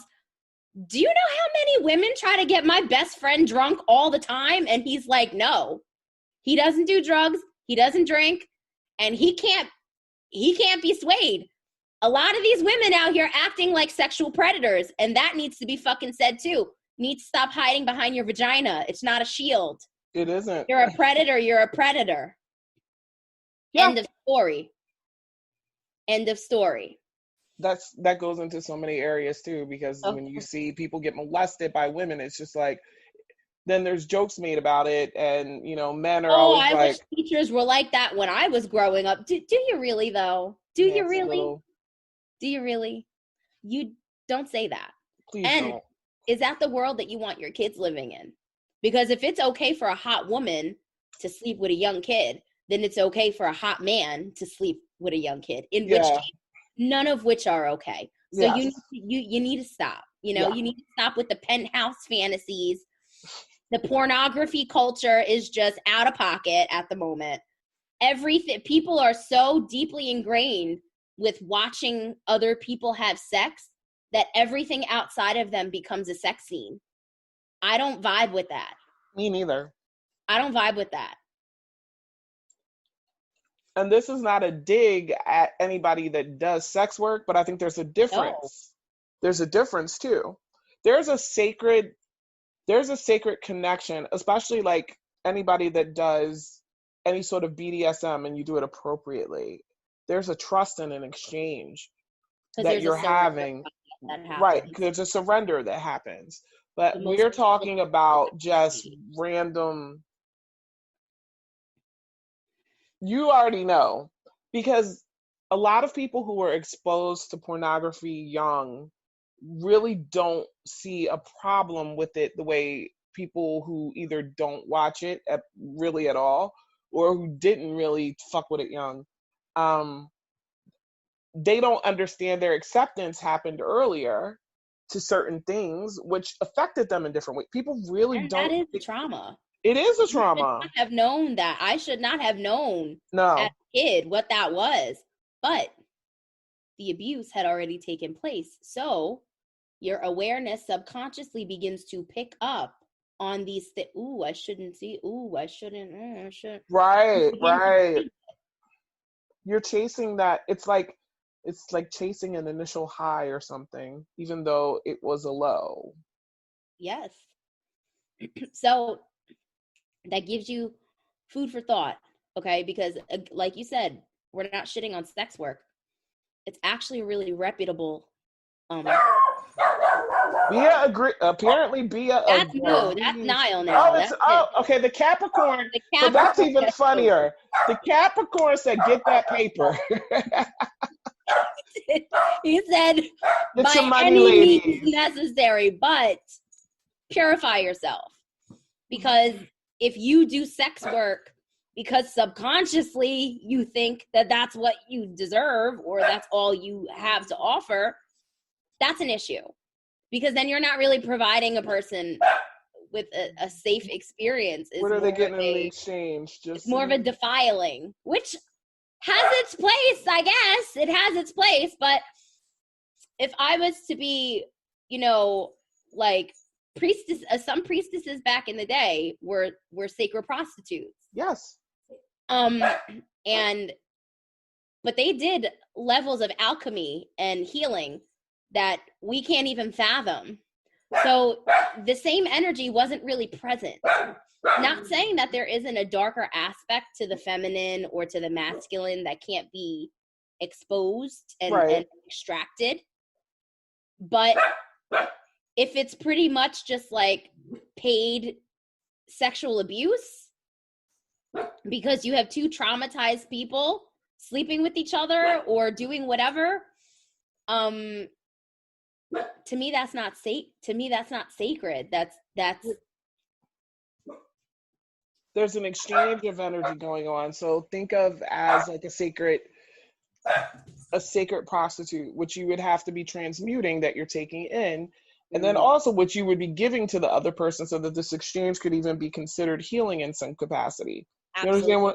You know what I mean? Like we're just recycling trauma energy between each other. And especially when we fail to look at what's going on for real under the surface. I had a dream a few months ago. Now I've been working on, you know this, but I have been working on, my generational issues which honestly is very appropriate for Scorpio season because most of our shadows come from the family line. So doing your ancestor work and your generational work, it honestly, for me, feels like of the utmost importance. At least for me.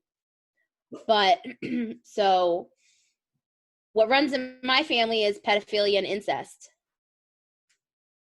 But it's masked. It's masked. It's not evident to people. You would never know if you didn't hear it from me, and I've noticed that, ma'am.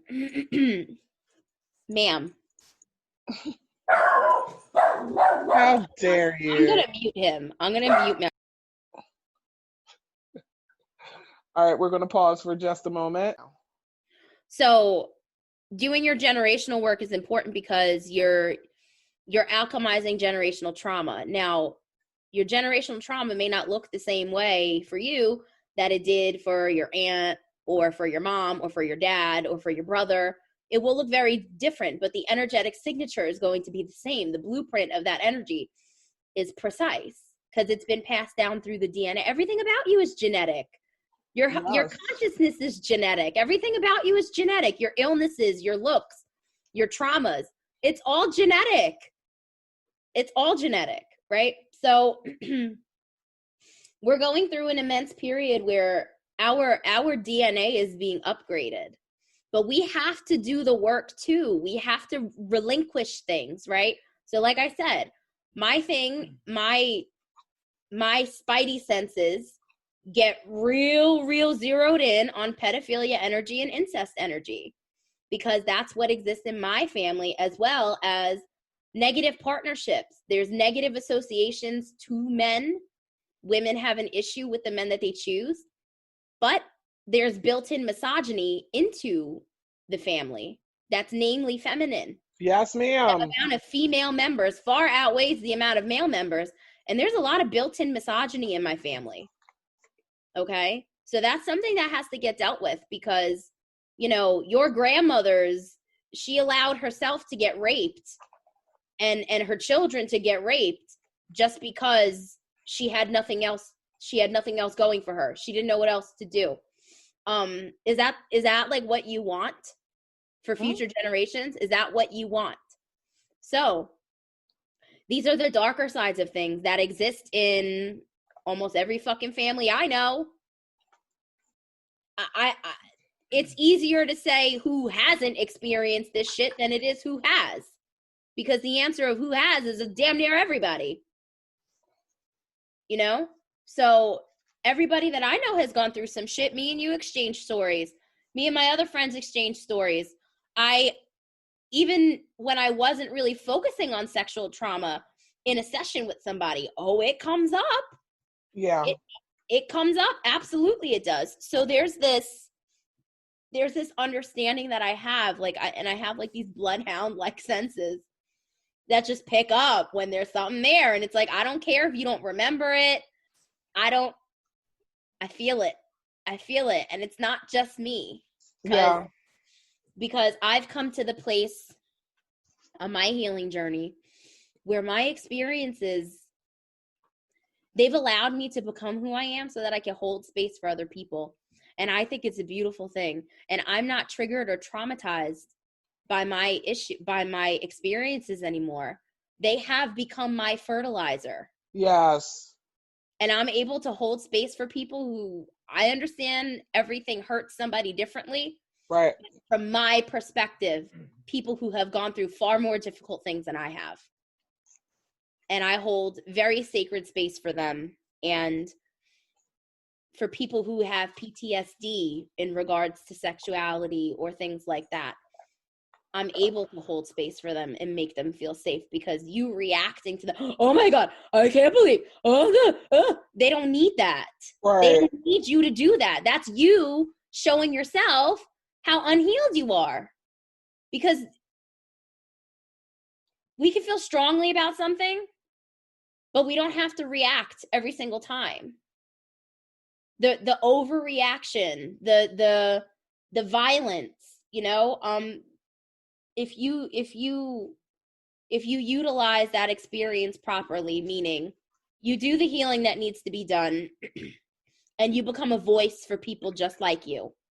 Yes. That's how you fix it. That's how you alchemize it.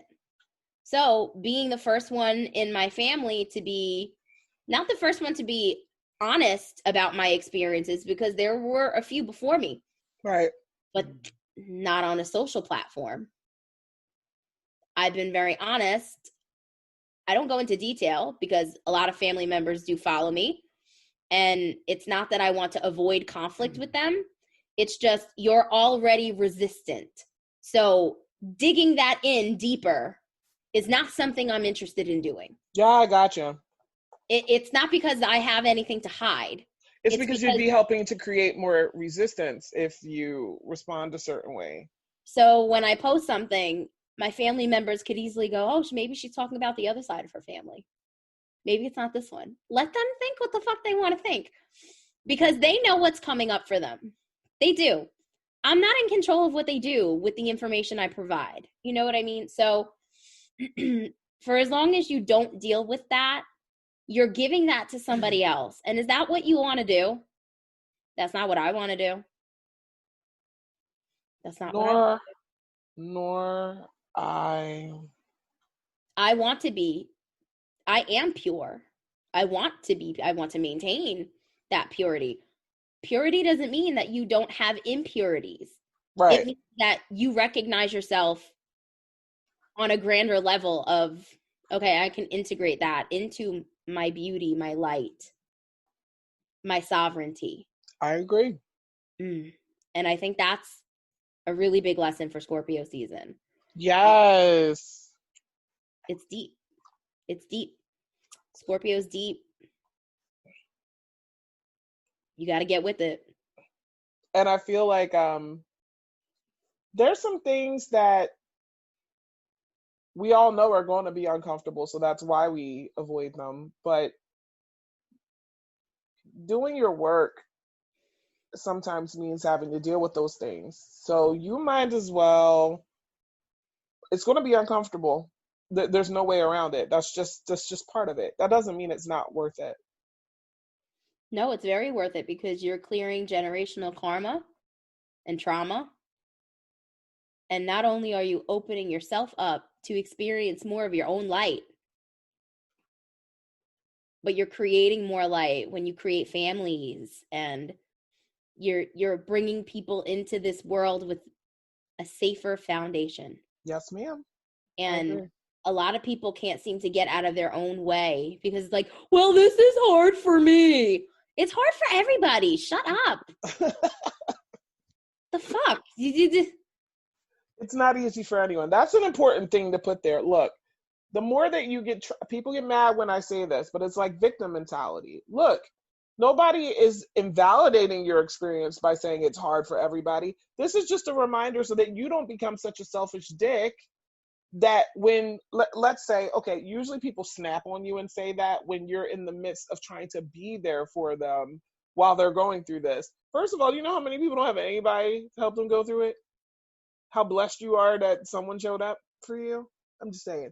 But when that occurs and people are being ingrates, and no one is thinking outside of themselves. You want somebody to think about you, but you're not thinking about what it's like on the other side of this exchange. I think this is an important thing that we have to do with this energy. Like, okay, yeah, I could be going through my shit right now, but if I'm not considering the person that I'm talking to, their ability to receive me right now, whether it's even a good time for them to do that, like, I need to get more in the habit of this. And I say it all the time, like, damn, are you even, can you hold space for me right now? So I'm guilty of that too. I'll just message you or some shit and I'll be but I think the way that we do it is like when the other party, when I get back on Messenger, I'm going to see it. It's not like, you know what I mean?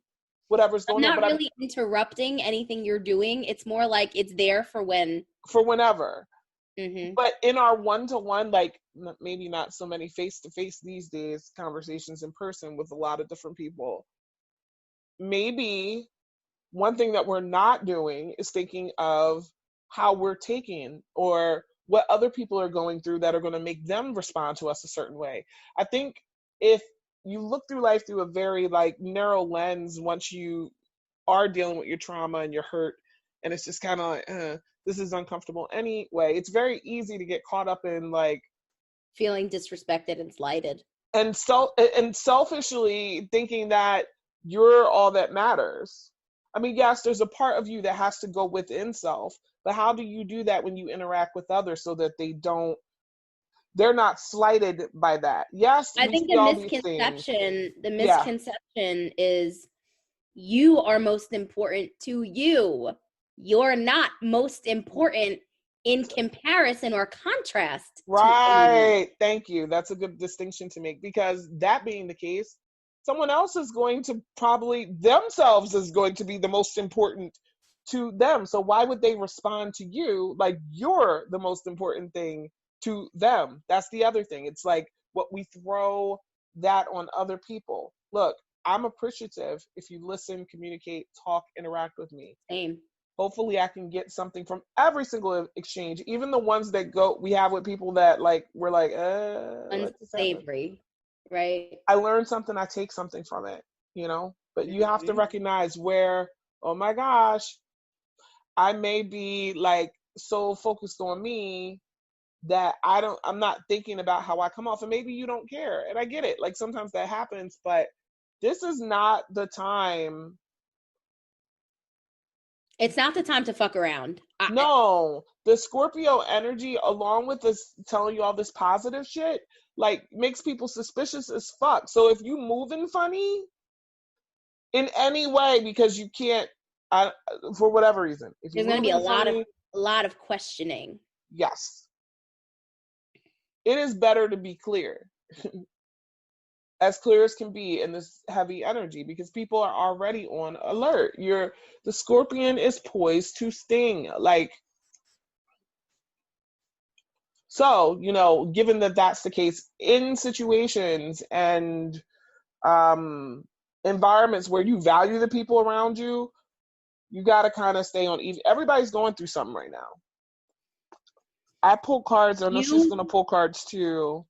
Yes, you are not. Nobody is on a pedestal above people or beneath people, because to be honest, because of the law of polarity, there does have to be a level of density to match the brilliance of the light that's in this world.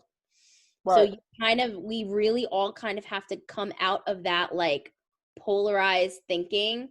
I'm not saying you have to like everything, but you have to understand that in some capacity, it serves its purpose. Right. You know, again, we just so happened to decided that we wanted to be here. Yeah. That means that you have to deal with earthly issues. What your brethren and sistren, that's not a word. Yeah, but hey, I like it. Yes. Your brothers and sisters are all going through something, and you're not separate from it. You're not separate from it. So you can do all the egotistical gymnastics that you want. You can walk all the tight ropes you want. You know, you can do all the cartwheels and flips around the fucking truth that you want. But we're all here to deal with certain things. Yes. And guess what? Scorpio season with Mars retrograde in Aries, that screams sexual abuse for me. That's a huge theme. Violence too. Sexual violence, just regular violence. Look at what was going on, you know, in Philly a few days ago, and look what's going on around the world. You know, I said to you, I felt, even though I know that there was some still some shit happening, I really had felt like it calmed down a little bit. And then all of a sudden there was just this spike. It's going to continue by my estimate. Yes, it is going to continue. And I wholeheartedly believe it. And I wholeheartedly expect it. Your mission, there are some people who are meant to be warriors on the front lines. That's fine. There are other people who are really meant to be creating safe places at home, especially women. Women, we abandoned each other for a very, very long time. We fought over men to be property, to be some prized piece, right? Yes. I know women whose husbands were sexually abusing their children, and instead of feeling the need to do something about it, they felt jealous. Yep. What? This is and females, we got to do better. Sorry. Yes, we do. You got to do better. You have to face your shadows too, and the fact that you're just as manipulative and as aggressive as men. This full moon in Taurus should put some light on that too. The moon is exalted in Taurus, so the motherly, nurturing energy is very much appreciated in the energy of Taurus. But again, I keep saying, what's valuable to you? So think about that for a minute, which you just said. Some of these things that people are holding on to. Oh, she agreeing.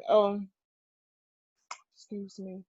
But some of the things that people have to be dealing with, that the values are skewed. Like what you just said was a value that was askew. Yes. For one to allow, I can't even fathom allowing myself to feel any sort of jealousy towards my child being molested, basically. So that's a skewed values. Uranus is in Taurus too. We're getting our values tested. Shout outs to Marie Russo for putting it this way. It stuck with me ever since she said it. Your values is getting irritated. Now, What are your values? Because value sounds like a good thing, right? Well, depending on where it lays for somebody.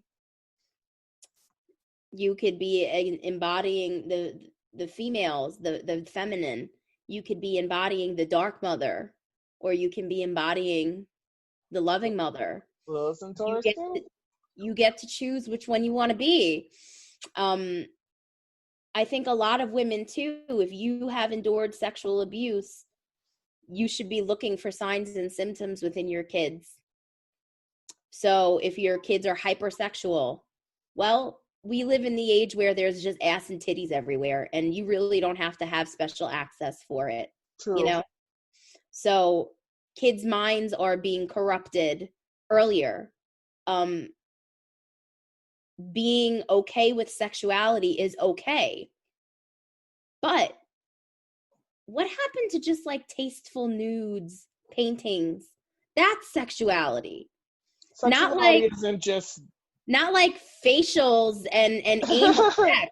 Yeah. Like that's not, your kids don't need to be okay with that. Like that's not what they should be okay with. They should be okay with, nude sculptures and like, being able to feel comfortable in their own bodies. They don't need the to human watch body's Gangbusters. beautiful. Yeah.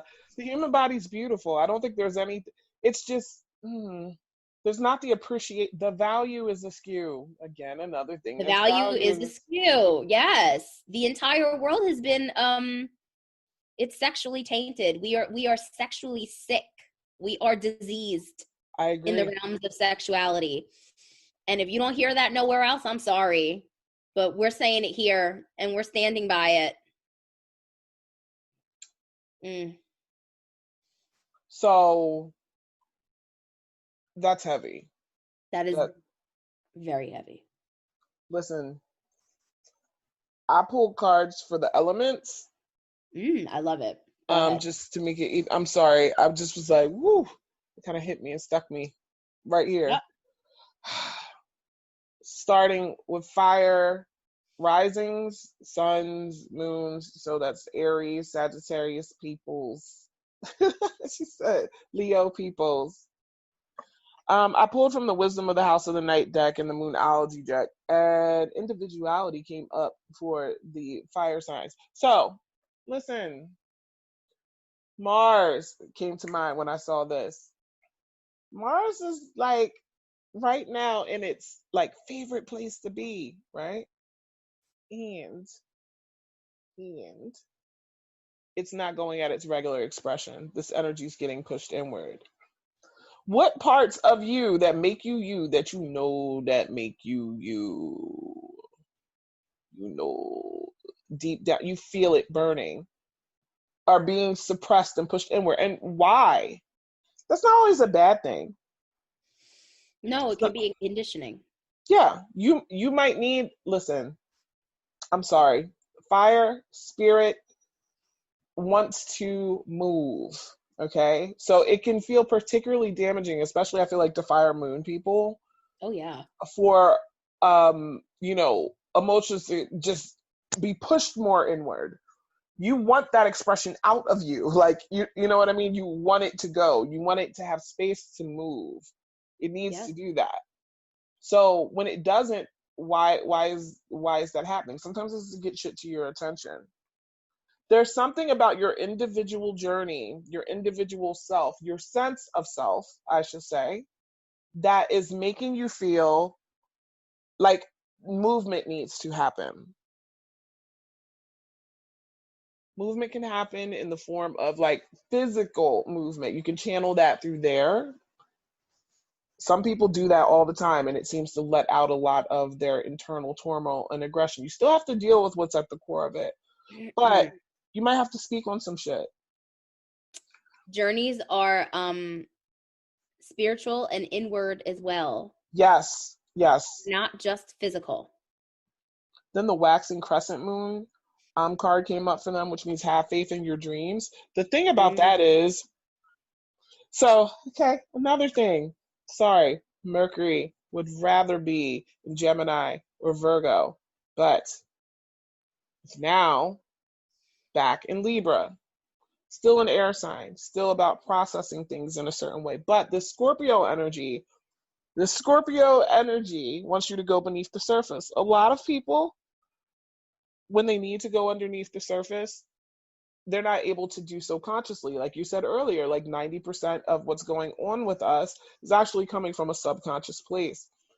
The dream realm, I think, is a great place for people to utilize to their advantage, that a lot of people kind of look at as this like weird mystical thing that like randomly happens, that there's no value hidden in there. So for fire, suns, risings, and moons, it's saying there's something for you to have faith in your dreams. Having faith is about knowing that there's going to be something found there for you. The Yes. faith is that this will occur, because if it didn't exist, it wouldn't be faith. You're not just, I kind of hope that's going to happen. No, you force yourself to I hate to say force, but force yourself to be open to, I'll find something there. There's something in the subconscious for you to find at that place. Oh, absolutely. When I think of fire signs, when you look at like the Ace of Wands in the tarot or something, it's like someone lit a torch that you can now use to illuminate places within you. See? Oh, pull a card for the fire signs. Well, funny you say that, because the first card that I pulled was the sun. We might as well stay on, like, just go in the elements so they can get their goodies. You know what I mean? So you got the sun. Oh, personality, individuality. That's what's inherited and what's yours. Hmm. That's good discerning too. Scorpio Yes, wants to know what's mine, what's not mine. I'm gonna give it back to you if it's not mine. Yeah. I have it. So, Scorpio represents shared resources and legacies. That's the 8th house shit. That all has to do with your family line. I have an 8th house sun, so. What have you been sharing that ain't yours? It's only yours by way of having adopted it. Because of its relative with family. We don't need to hold on to all stuff like that. We don't. But you got the sun card for them? Hey. I got the sun card for them, and then I only pulled 3, so I'm gonna do one for water now. And you know what? Oh, no. What I'm saying is it'll be easier if we go in order. So I was doing Earth next. So I pulled 2 cards, and then I want you to say whatever cards. Are you done with fire? Oh, yeah. Well, no, because I pulled 2 for each element. So what I'm saying is, though, I only pulled 3, so I only have 3 elements being depicted. Oh, okay. I'm sorry. Yeah. Let me know when you get the fire. Look at me trying to organize. Live my Capricorn moon. Like, come on. You're all good. It's all good. It'll be easier. So, yeah, that individuality, and then that sun card coming up, and the need to have a certain amount of faith. Yes. So then I will, you know what? I'm gonna just pull the book out, because this is a new deck. So I'm getting acclimated to the meanings. So we have the Sun card, which is illumination. It's positive. It's renewal. There's this ability to shine your light on something, and for you to be able to create something new with it. See it in a different light, right? The sun shines a different ray of light at different times of the day. It serves a purpose, like you have dusk, and you have the sunset, and you have midday sun, which is really strong, right? Midday sun is where your ass gets burnt the worst, So it's like you get to sort of pick how you work with that light. You don't want your own light to consume you and to burn you up. You want to know how to use it. And the sun nourishes things. So what do you want to nourish? What do you want to nourish? Because if you're not shining your light everywhere, then you can't see what exists everywhere. And therefore, you may be nourishing things that you're not necessarily proud of or that you would like to give life to or vitality to, right? So I'm using the Kali Oracle deck as well. So I got 33. I'm almost there. I'm going to try to keep it as brief as possible. So for the fire signs, we got the Anahata Kali. Now, I'm really digging the sacred geometry that's around her chest. Mm. And she has this, I'm pretty sure, what is Anahata? Is that your heart chakra? You are asking the wrong person with that. Yes, heart chakra. It is. Okay. Ooh. So this is helping you to illuminate what's in your heart, what's your More true sun desire. stuff. More Leo right? stuff. Yep. So, beautiful power, mother of the sacred universal heart, who lives within our hearts as the wisdom and healing power of love. Your heart knows how to heal and how to open, how to break, and how to repair itself to become stronger and wiser than before. Your heart cannot be contained or constrained by what has taken place. Your heart wisdom and empowerment are growing. Soon, you shall have the wisdom and courage to accomplish something very important for your soul journey. Trust in the invisible workings of divine love. Let your heart be at peace. Mm. The sun is very fitting for that. Yes, it is. Because your heart in and of itself is a light. You get to dust off the cobwebs around it. You get to change the filters. You get to use yourself. Use yourself in a positive sense, not in the negative sense.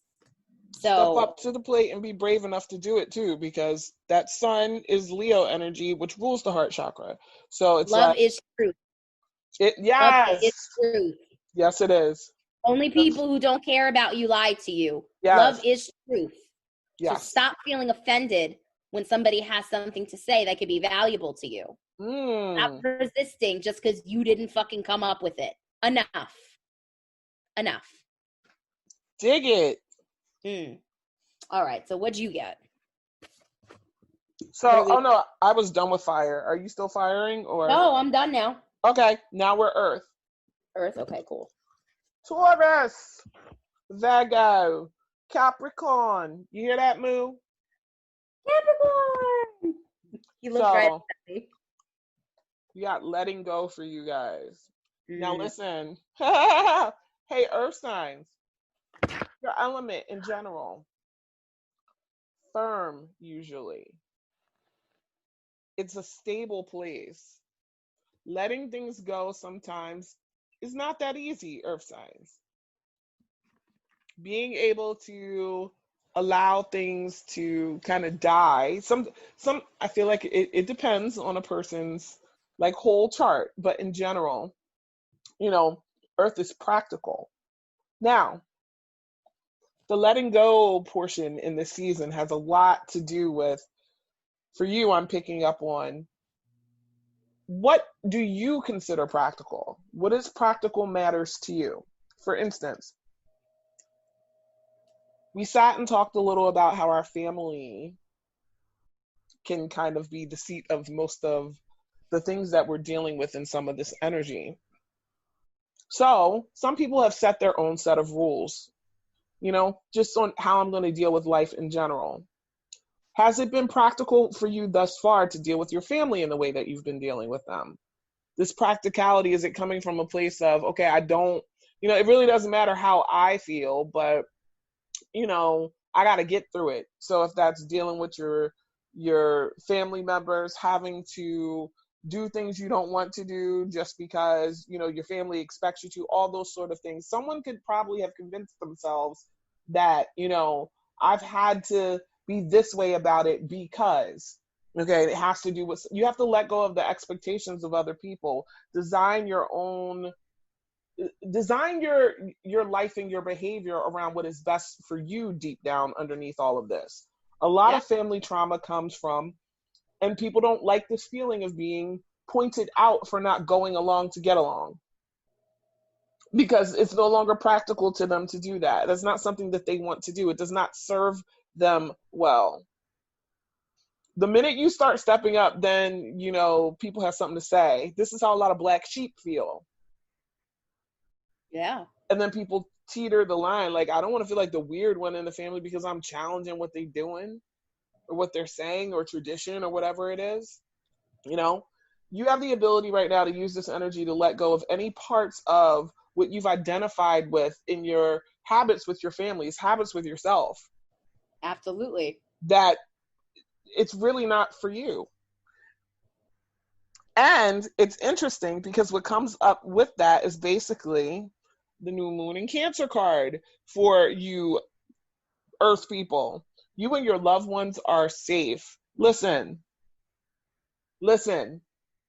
What does letting go have a lot to do with? You can't surrender while you have fear that, you know, something terrible is going to happen. Well, what you have to really do is get complete with the fact that no matter what happens, you'll be okay. Yes.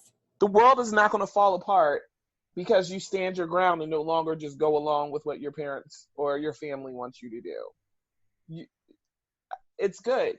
Don't fear this process. So that's what we're getting for the Earth, suns, risings, and moons. I love that.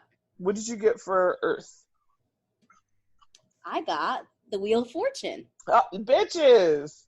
Yes. So the Wheel of Fortune is essentially saying that there are karmic cycles being turned, but you're also in control of how they turn. You're not necessarily at the will and mercy of karma. Yes. You are, for as long as you don't know what the fuck you're doing. Yes, you are. If you don't know your patterns, it may feel like you're being controlled by the universe, by some external source, right? But this is telling me that that's not true. See, all the fixed signs are represented here. This is telling me that even though we're talking about Taurus right now, or earth signs right now, that there is this understanding that there is a necessity to be fixed in one place for a little bit. To look at yourself, to nourish something, to allow it to grow and turn and change into something else. Yeah. Me and you were discussing something the other day when we talk about ego deaths. It's semantics. Yeah. Okay? It's semantics. Because I told you I hate that term. I'm not trying to Because we don't kill our ego, right? We don't kill our ego. We integrate it. Yes. So when you reject somebody saying, it's a little egotistical there. What's that? Don't get upset and hear that egotistical means somehow that you're self-centered. Your ego was actually put in place to protect you. So it is a defense mechanism. However, the world is so wrought with danger that every little perceived thing sets your ego on fire. And it just ravishes everything. And all of a sudden, everybody's an enemy. Yeah. Everybody's out to get you.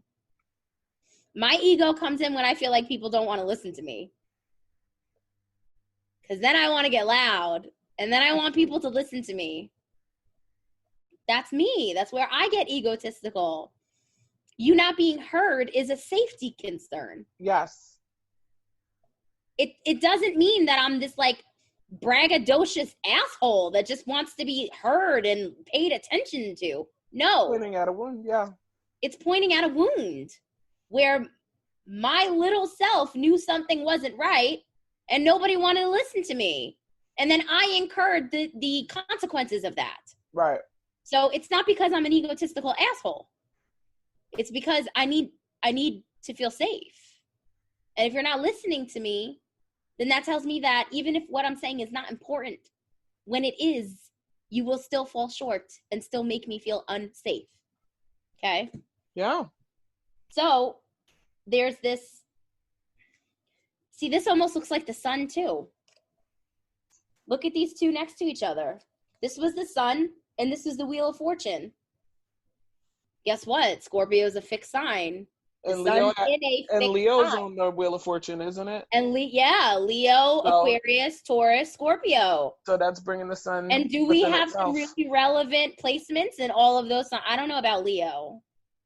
No, just because it ties the sun back into it, because it does. Leo rules the sun, right? So there's this energy. It almost looks like it almost looks like a flower. Yeah. There's like it kind of has these like folded edges, like kind of looks like a petal, right? And you see different animals. So you see the bull, you see like it looks like a cleric. Yeah. You see an eagle, and then you see a lion. So bulls are sturdy and stubborn, but they get work done. They're hard workers, but they're slow. Slow doesn't mean bad. No, you're taking your time. Yes. Lions are meticulous. They're like big cats, right? They plan, they plot, they scheme. Not in a bad way, but they're premeditated, they're calculated. Cats very seldom take a step that they're gonna miss. They do, but not really. You know. Then you have the eagle. The eagle sends your wishes up to the heavens. It sees things from the highest perspective possible. And the cleric is someone who dedicates himself to truth and justice and virtue. Yes. So, for the earth signs, this is what you have. Dedicate yourself to those pillars, those virtues: truth, patience, heart, having tenacity and courage, and the ability to see things and be changeable. Okay. So then we got this card. It's called Kurukula. Okay. Which is a very earthy looking card. Yeah. Very green. Very right? green. Very green. So this one, and again, forgive me, this is a relatively new deck and I really haven't gotten used to what they mean yet. I tend to not use books when I do cards, but yeah. I wanted to use them and I wanted to get to know them a bit better. So she is vibrant red, pulsating with feminine power of enlightened activity, infusing our hearts with her capacity for sacred sorcery to conjure and create according to love's guiding wisdom. To receive the divine inheritance of blessings and support. Divine inheritance. The Wheel of Fortune could very well be inheritance, and Scorpio governs inheritance. Yes. Okay? So what have we inherited from our family lines? And how can we shift that? Yes, ma'am. What we have is lack and abuse. How do we have abundance and love? Right? So, to receive the divine inheritance of blessing and support for sacred fulfillment, certain karmic conditions that resonate at a lower frequency need to be cleared away. Ooh. The lesson is to release, to receive. You just said release, surrender. Yep. Kurukula symbolizes a time of rapid movement on your life path and freedom to attract what you need and want. However, you must be willing to let go of negativity and that which does not belong in your world. So, which way do you want to turn the wheel? Backwards or forwards? Yes. Do you want to keep creating the same shit? Or you want to create new stuff? Yes. Very simple. It's very simple stuff. Very simple. Mm-hmm. Yo. Okay. Okay, earth signs. My earth moon is like, okay. Believe me, it's for me too. We reading ourselves out here in these streets? Okay. Mm-hmm. For air, y'all. You got trapped, and there's a crow in the bird cage, right? Fitting. Yeah. I feel like this time frame, Air moons, risings, suns. There's a part of you that feels trapped. Like literally, this bird in this cage can't do what it normally does, doesn't have its freedom. We know how important freedom and being where it needs to be or wants to be at any given moment is to air. Air's everywhere. This is torture for this bird. That's not where it belongs. But the funny part is the next card that you got was the new moon in Gemini card, which stands for communication is key. So it's funny. Air, of course, would love to have just things flowing, but it's funny to me that you get the new moon in Gemini card because this means there's something that you're not expressing. You feel trapped because you're not expressing yourself in the way that you need to be. What are you not saying? Who are you not saying it to? Is it yourself? Yes, it could be you. Because we are the common denominator. Yes, ma'am. All our wheelings and dealings. This is what I'm talking about, the blame. You are the common denominator in all your wheelings and dealings. Everybody else is a narcissist around you, then who are you? Yes. Why do you resonate with that then? I had to learn that the hard way. I can't go Bitch, around me calling too. everybody a narcissist. I know a few, but that doesn't mean that when something is against me or sheds light on my issues, that that person has to be branded something terrible. I just have to say that the core of narcissistic traits, not necessarily the narcissist, Right. but the narcissistic trait is when you place yourself in a category above someone else. That could be in any way. If your pain is more significant to somebody else's, or the way that you process information is better or worse than the way somebody else does it, or if the way somebody speaks to you is not the way you're accustomed to being spoken to, so that somehow villainizes them. Focus on what is teaching you about you. It ain't everybody else all the time. It's not everybody else all the time. I honestly, I'm a person who wholeheartedly believes that. And just recently, the other day, I had to admit to myself, this terrible situation that I created was a co-creation between me and somebody else. I cannot take all the responsibility for that because I'm putting too much on me. You have to know where to stop. You always have to keep yourself in the forefront. But we also have to give other people their just due too. You know, yes. they need to get their just desserts. They need to be held accountable as well, but you don't have to approach them to hold them accountable. You just released what doesn't belong to you anymore. That way, energetically, you put down the burden and they're going to have to pick it up. They're going to have to pick it up. Listen. That boundary is very important to know. So much can get ruined by not understanding where it lies. Oh, absolutely. You sabotage yourself mostly, but in order to get free, there's something that needs to be communicated. In order to not feel trapped, something's been cut off, especially if we're talking in any sort of familial situation. It's almost like this has been a time where we have learned that, you know, it's very quickly someone could just not be here because of COVID, and then you not to get to see them or interact with them the way you might have before 2020 made it so that, like, you know, certain things couldn't happen. Yes. I feel like there's a lot that's coming up as far as communication. Air signs y'all about that anyway, but yeah. Holy hell. I said, what you got for air? Because I'm like, interesting. Come through, air signs. We have the Page of Pentacles.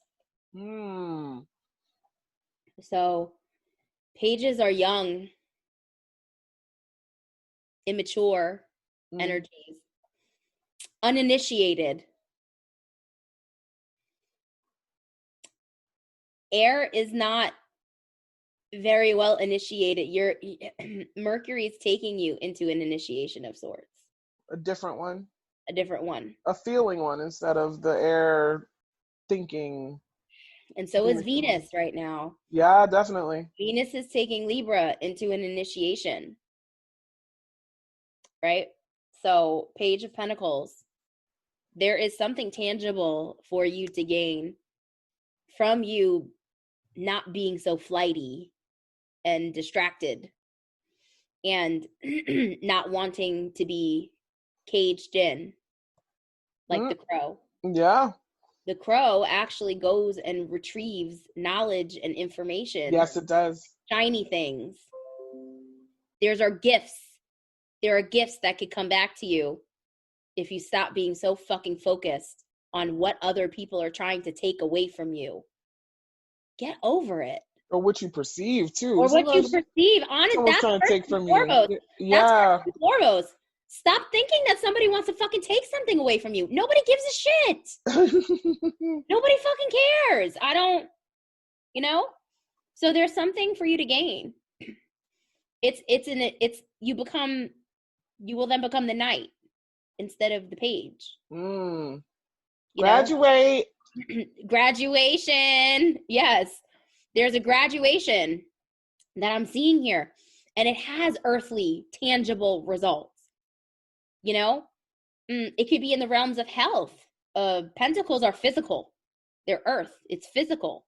It could be money, of course. It could be a value system, because what we value tends to be internal and external, but the body is earth. Yeah. The body is of the earth. Your body is connected to the earth. Yeah. Right? The way that you think affects your body physically. It's time for a change.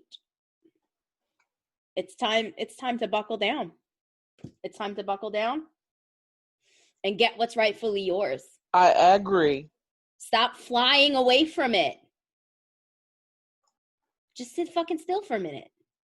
Maybe if they sit still, they won't feel trapped. It's the wanting to get out and not dealing with the situation at hand. It's the necessity to always be out and about that is somehow confining. It's contradictory. Yes, it is very contradictory. Right? So then we got the Kali Yantra. So yantras are amplifiers. And interesting. It's card number 12. I spoke about there being a DNA upgrade. I can't help but connect the two. Especially, okay, she is your inner power. She is your inner power to evoke a positive shift in your circumstances. If anything is required for success be lacking, the Divine Mother shall provide it, bridging the divide between you and the manifestations of your intentions. You are crossing a critical threshold. She is the true guardian and guide. Stay focused on what matters to your heart, and you shall remain faithfully connected to her protective presence within. Allow distractions to fall away. And continue to commit your soul to your soul journey. A more beautiful experience of your life path awaits you. Hey. Think of it this way. Think of people who have to travel all the time. Do you think that they don't miss just like sleeping in the same bed for one night? There is something to be said about there being somehow a built-in trap to always feeling like you have to go and do something. Yes, I agree. I agree. And that does affect one's body. And very much so. And I feel like that's what the Page of Pentacles is saying. The Page of Pentacles to me is also speaking about inner child stuff. A lot of people feel the need to go and do and be because as a child, they were told they were lazy. They needed to do things. They need to get out. You need to go do something. Get the fuck out of your face. Go play outside. Go do, parents were always telling their kids what to do, You always have to have something to do. You could never just sit there and relax. Right. Kid, you couldn't work, so that's how you earned your keep, by getting the fuck out of your parents' face. That's a trauma. You should have never been given that choice to either be useful or to relax. As a kid, you should have picked what the fuck you wanted to do. Just me. That's just me. All right. I can take it. Yeah. I can take it. Done with the air signs now. So what are we on? Water now? Water. So the Grove card came up for water signs. And when I look at the Grove, first of all, the Grove is a place where you can relax, invite, entertain, have people feel safe. Water signs. How you going to bring people into this Grove? How do you bring yourself here? What needs to happen so you get comfortable enough so that you can be in a place of this? This is a creative place too, because it's 21, which reduces to 3. There's something that's not merging appropriately between your conscious mind and your subconscious mind. There's some energetic sex that hasn't taken place yet that needs to get you to the comfort of this place. What can you do? Now, here's the thing. People, we've talked about this before, and I love Adriana's response every time, which is like, everything is sex. Projective energy is masculine energy. Receptive energy is feminine energy. When you combine masculine with feminine, what do we get? We get a baby, a creation. So your subconscious mind is receptive. Your conscious mind is projective. How you get creation, how you get manifestation is by combining these two things. So whatever you're stuck in and not getting and having a hard time dealing with is because you haven't married the two. How do you get to this place without being subconsciously and consciously there? We can't have any real results in some of the things that are happening. And then y'all happen to get the new moon in Taurus, even though we're having a full moon in Taurus, but it says prosperity lies ahead. When you can pull, even if it's yourself that needs to come to this place, in this grove, this place of acceptance and fullness where, beauty is not only found, but there's camaraderie found, there's love found, there's comfort found, there's an ability to relax and support. Yes. Can you do that for yourself? But also, how do you pull other people into this space? There's a blockage. Either consciously you're blocked or subconsciously you're blocked. And you need to come into alignment. There are a lot of people who I'm seeing who have not large, but they have their own spaces and they invite people into them.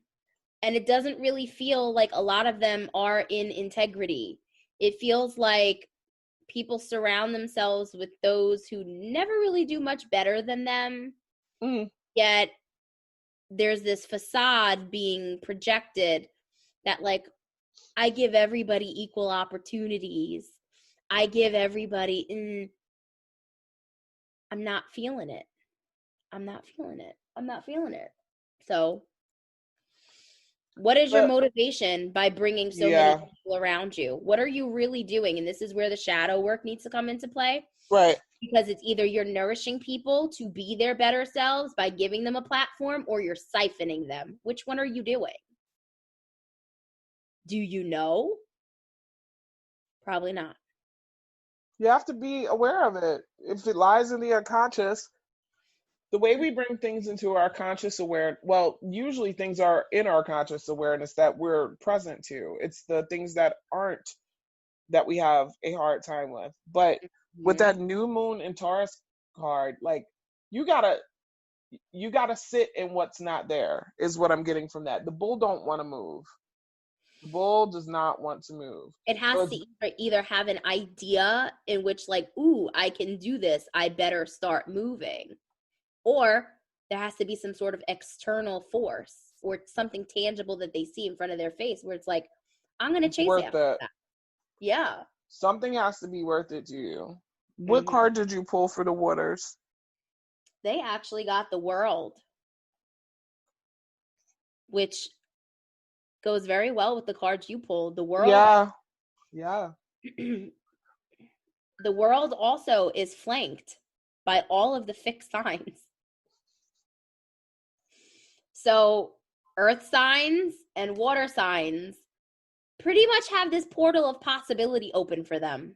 And then we've got where the sun and the moon are as far as this weekend is concerned. Or in earth and water. So there is this emphasis on earth and water. So being able to be malleable, but also able to sort of flow, you know, being able to take form and still being receptive.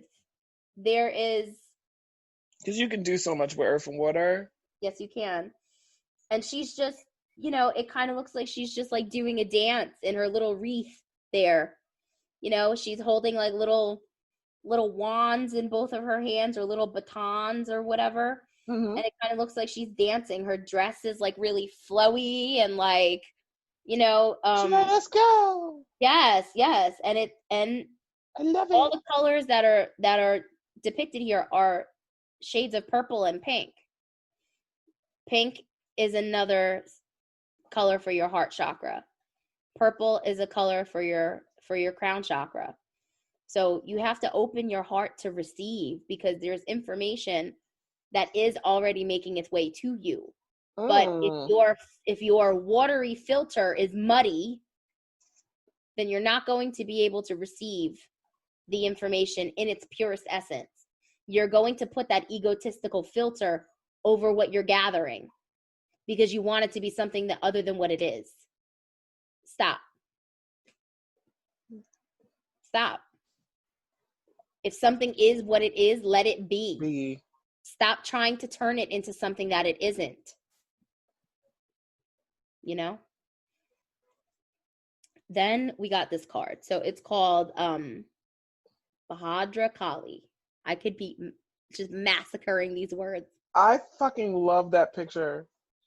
It's very powerful. Doesn't it remind you of Aaliyah in Queen of the Damned? She looks like Akasha. Well, yes. Akasha. Yes, Akasha. Yeah. She does.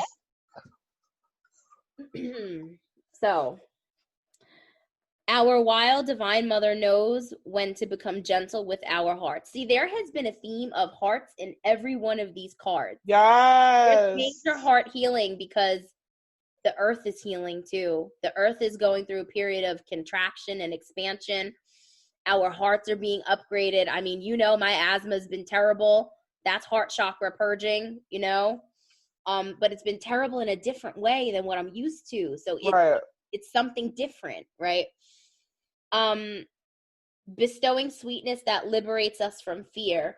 Though you may have faced much struggle and challenge on your path, though it may seem only the most powerful intensity could stem the tide of negativity, the dark mother of grace will conquer the obstacle to your freedom with gentleness.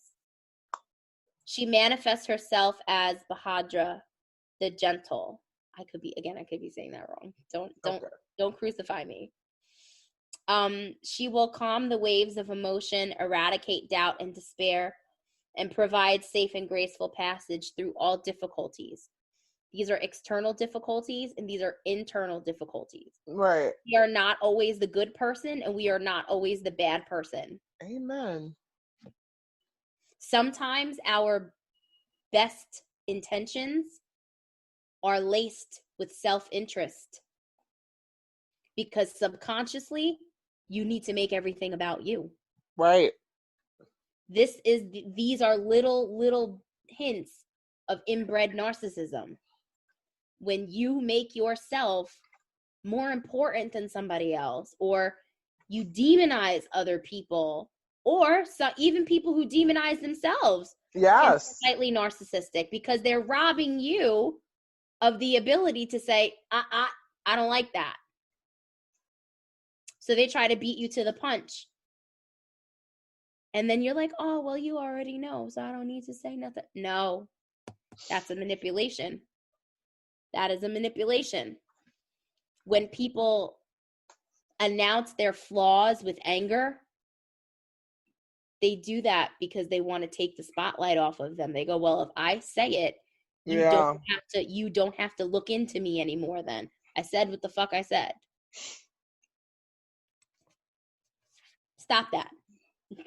Everybody got to stop that. Yes, Not ma'am. one person.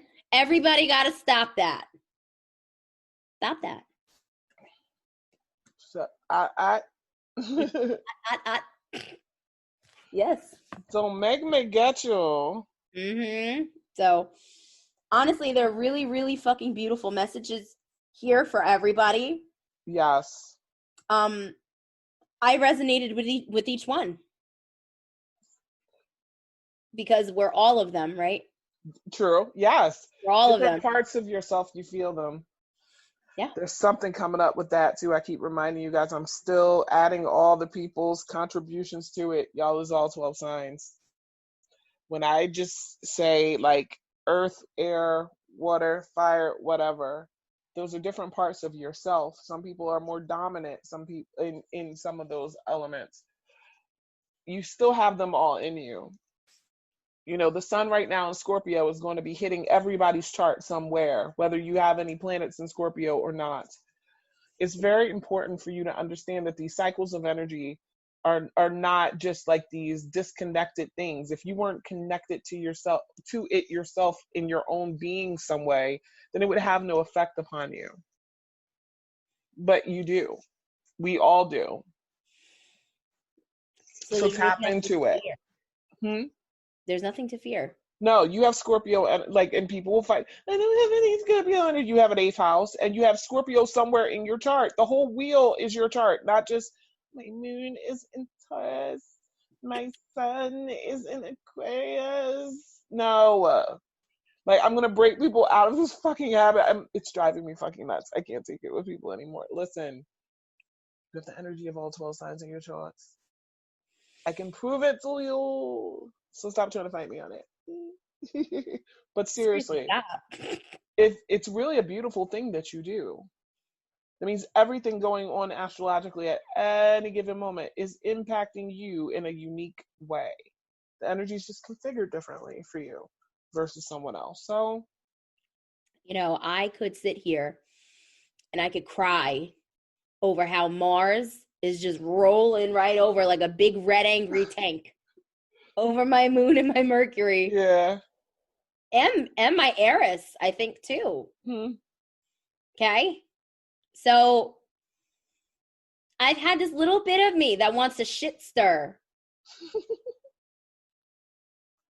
That is mischievous, right? That's mischievous. Fire is a bit cheeky, right? Yeah.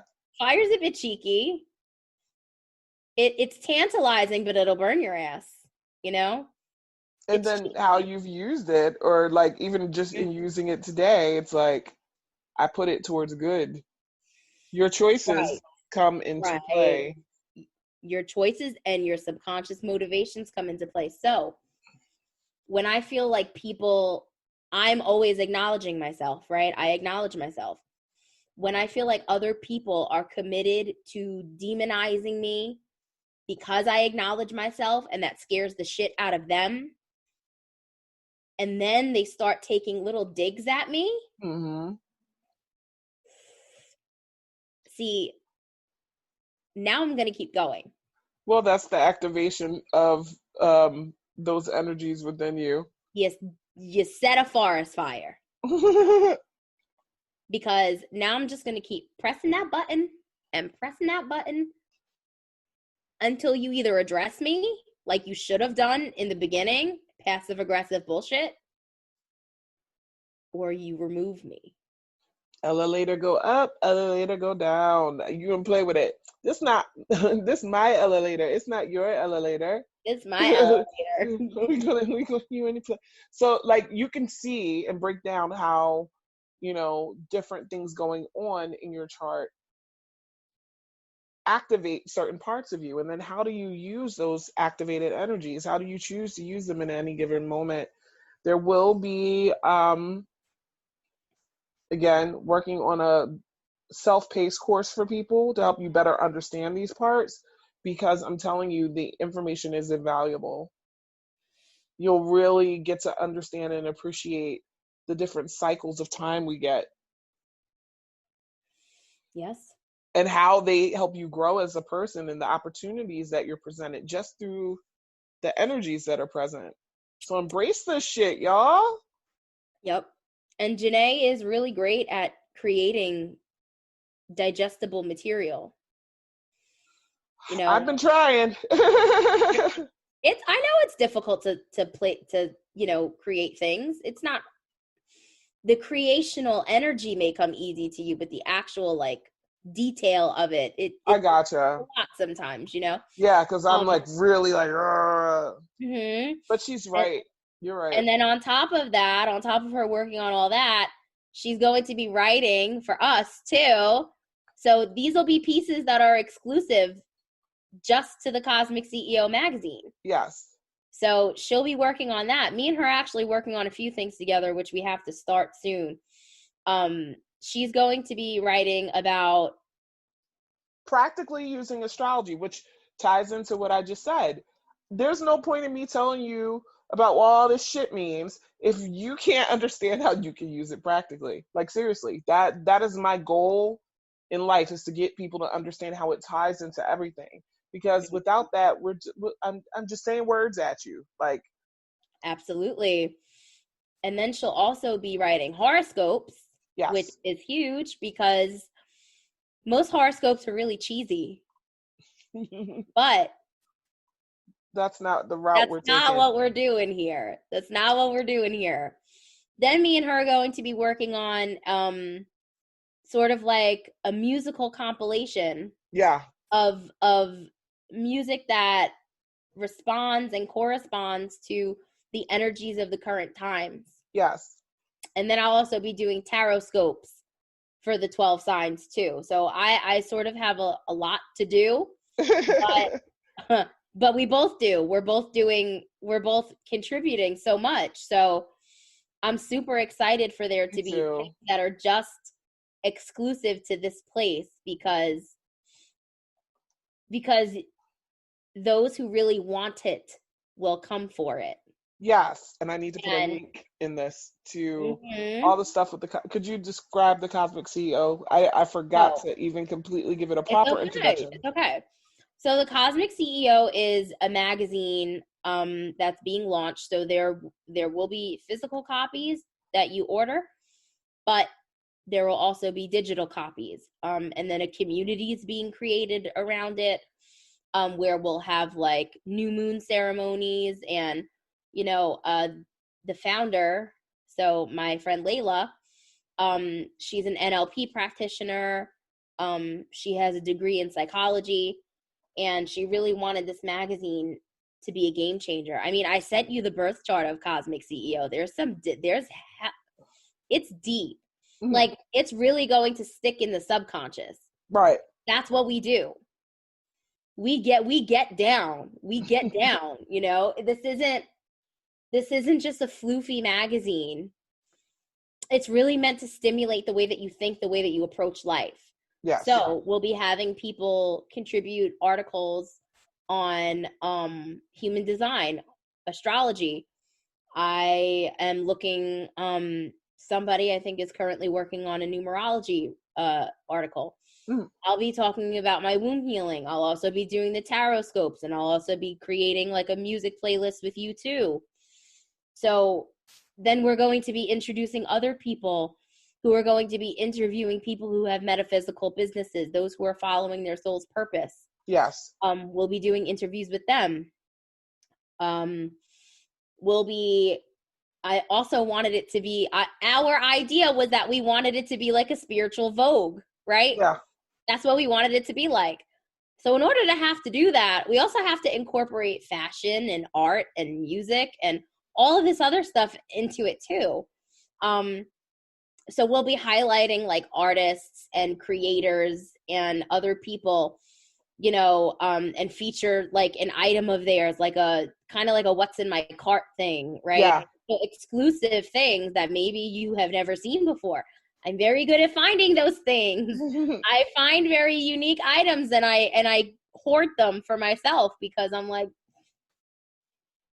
I found it.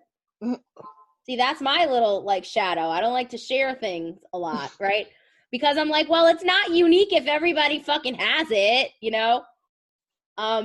like you don't want to watch the same TV shows that everybody watches all the time, something you want to watch something different. You want to be stimulated differently from people.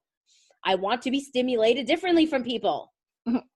That's just me. I'm not saying it's nice, but that's just me. But here I get to share those things. So I am kind of breaking out of that by sharing these things with you. It could be a homemade, like a handmade tarot deck. It could be, crystal jewelry. It could be clothes. It could be anything. It could be weird boutique items that you've never seen before, we want to feature things like that. Maybe some more like ethically sourced and created skincare stuff. Like I'm a big fan of that. I'm a big fan of being careful with what I put on my skin. So there's so many things that could be found there. It's not just going to be astrology and fluff piece writing. My boyfriend's actually writing articles on like the spiritual motifs in a lot of video games. So if you're a gamer, this could be something for you. We wanted this to be very multifaceted. Right.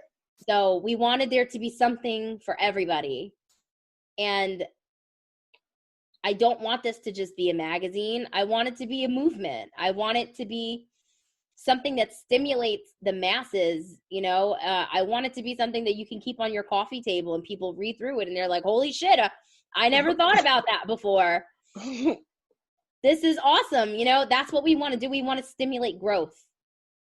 And we want to house unique pieces and perspectives that you're not just going to find anywhere. We really only deal with people who are coming from a pure place. Not anybody can be here. This is very exclusive because we want to be careful what we're pumping out into humanity.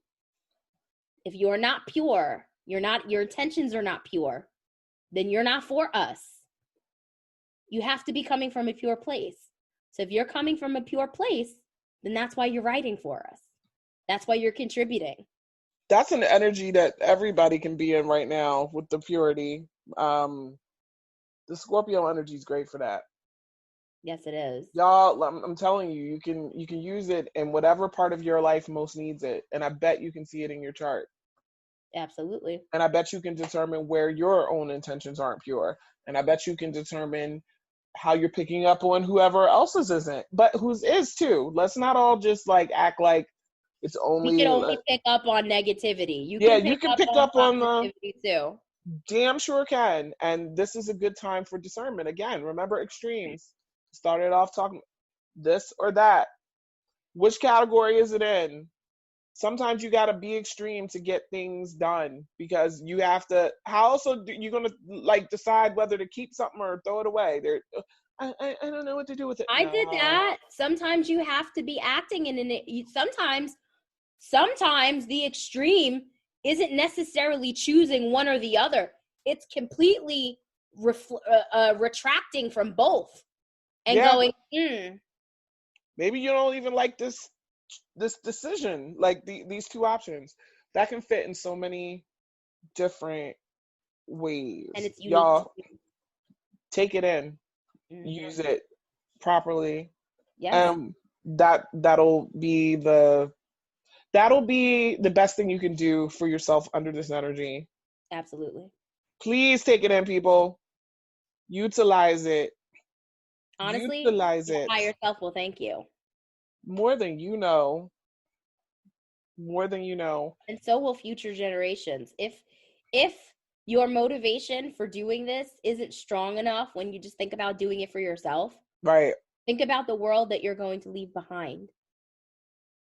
Do you care enough to do something about that? If not, then that's something you need to explore. Why you don't give a shit. Your legacy. What are you leaving behind? Through your actions, through your intentions. Through your embodiment. What are you creating? What are you creating? It's a good question. What have you created? Because some of us are having to deal. Whatever you've created, it exists. We have now to what? answer for our creations too, not just what's going to be created, but was already created. What's here? So much to ask yourself, but I have faith in the audience, and we'll have you back. I'm gonna put the link in for all the Cosmic CEO stuff, and for you to contact Adriana if you want to talk to her directly. Also known as the Renaissance Mystic. I know I keep like calling you both.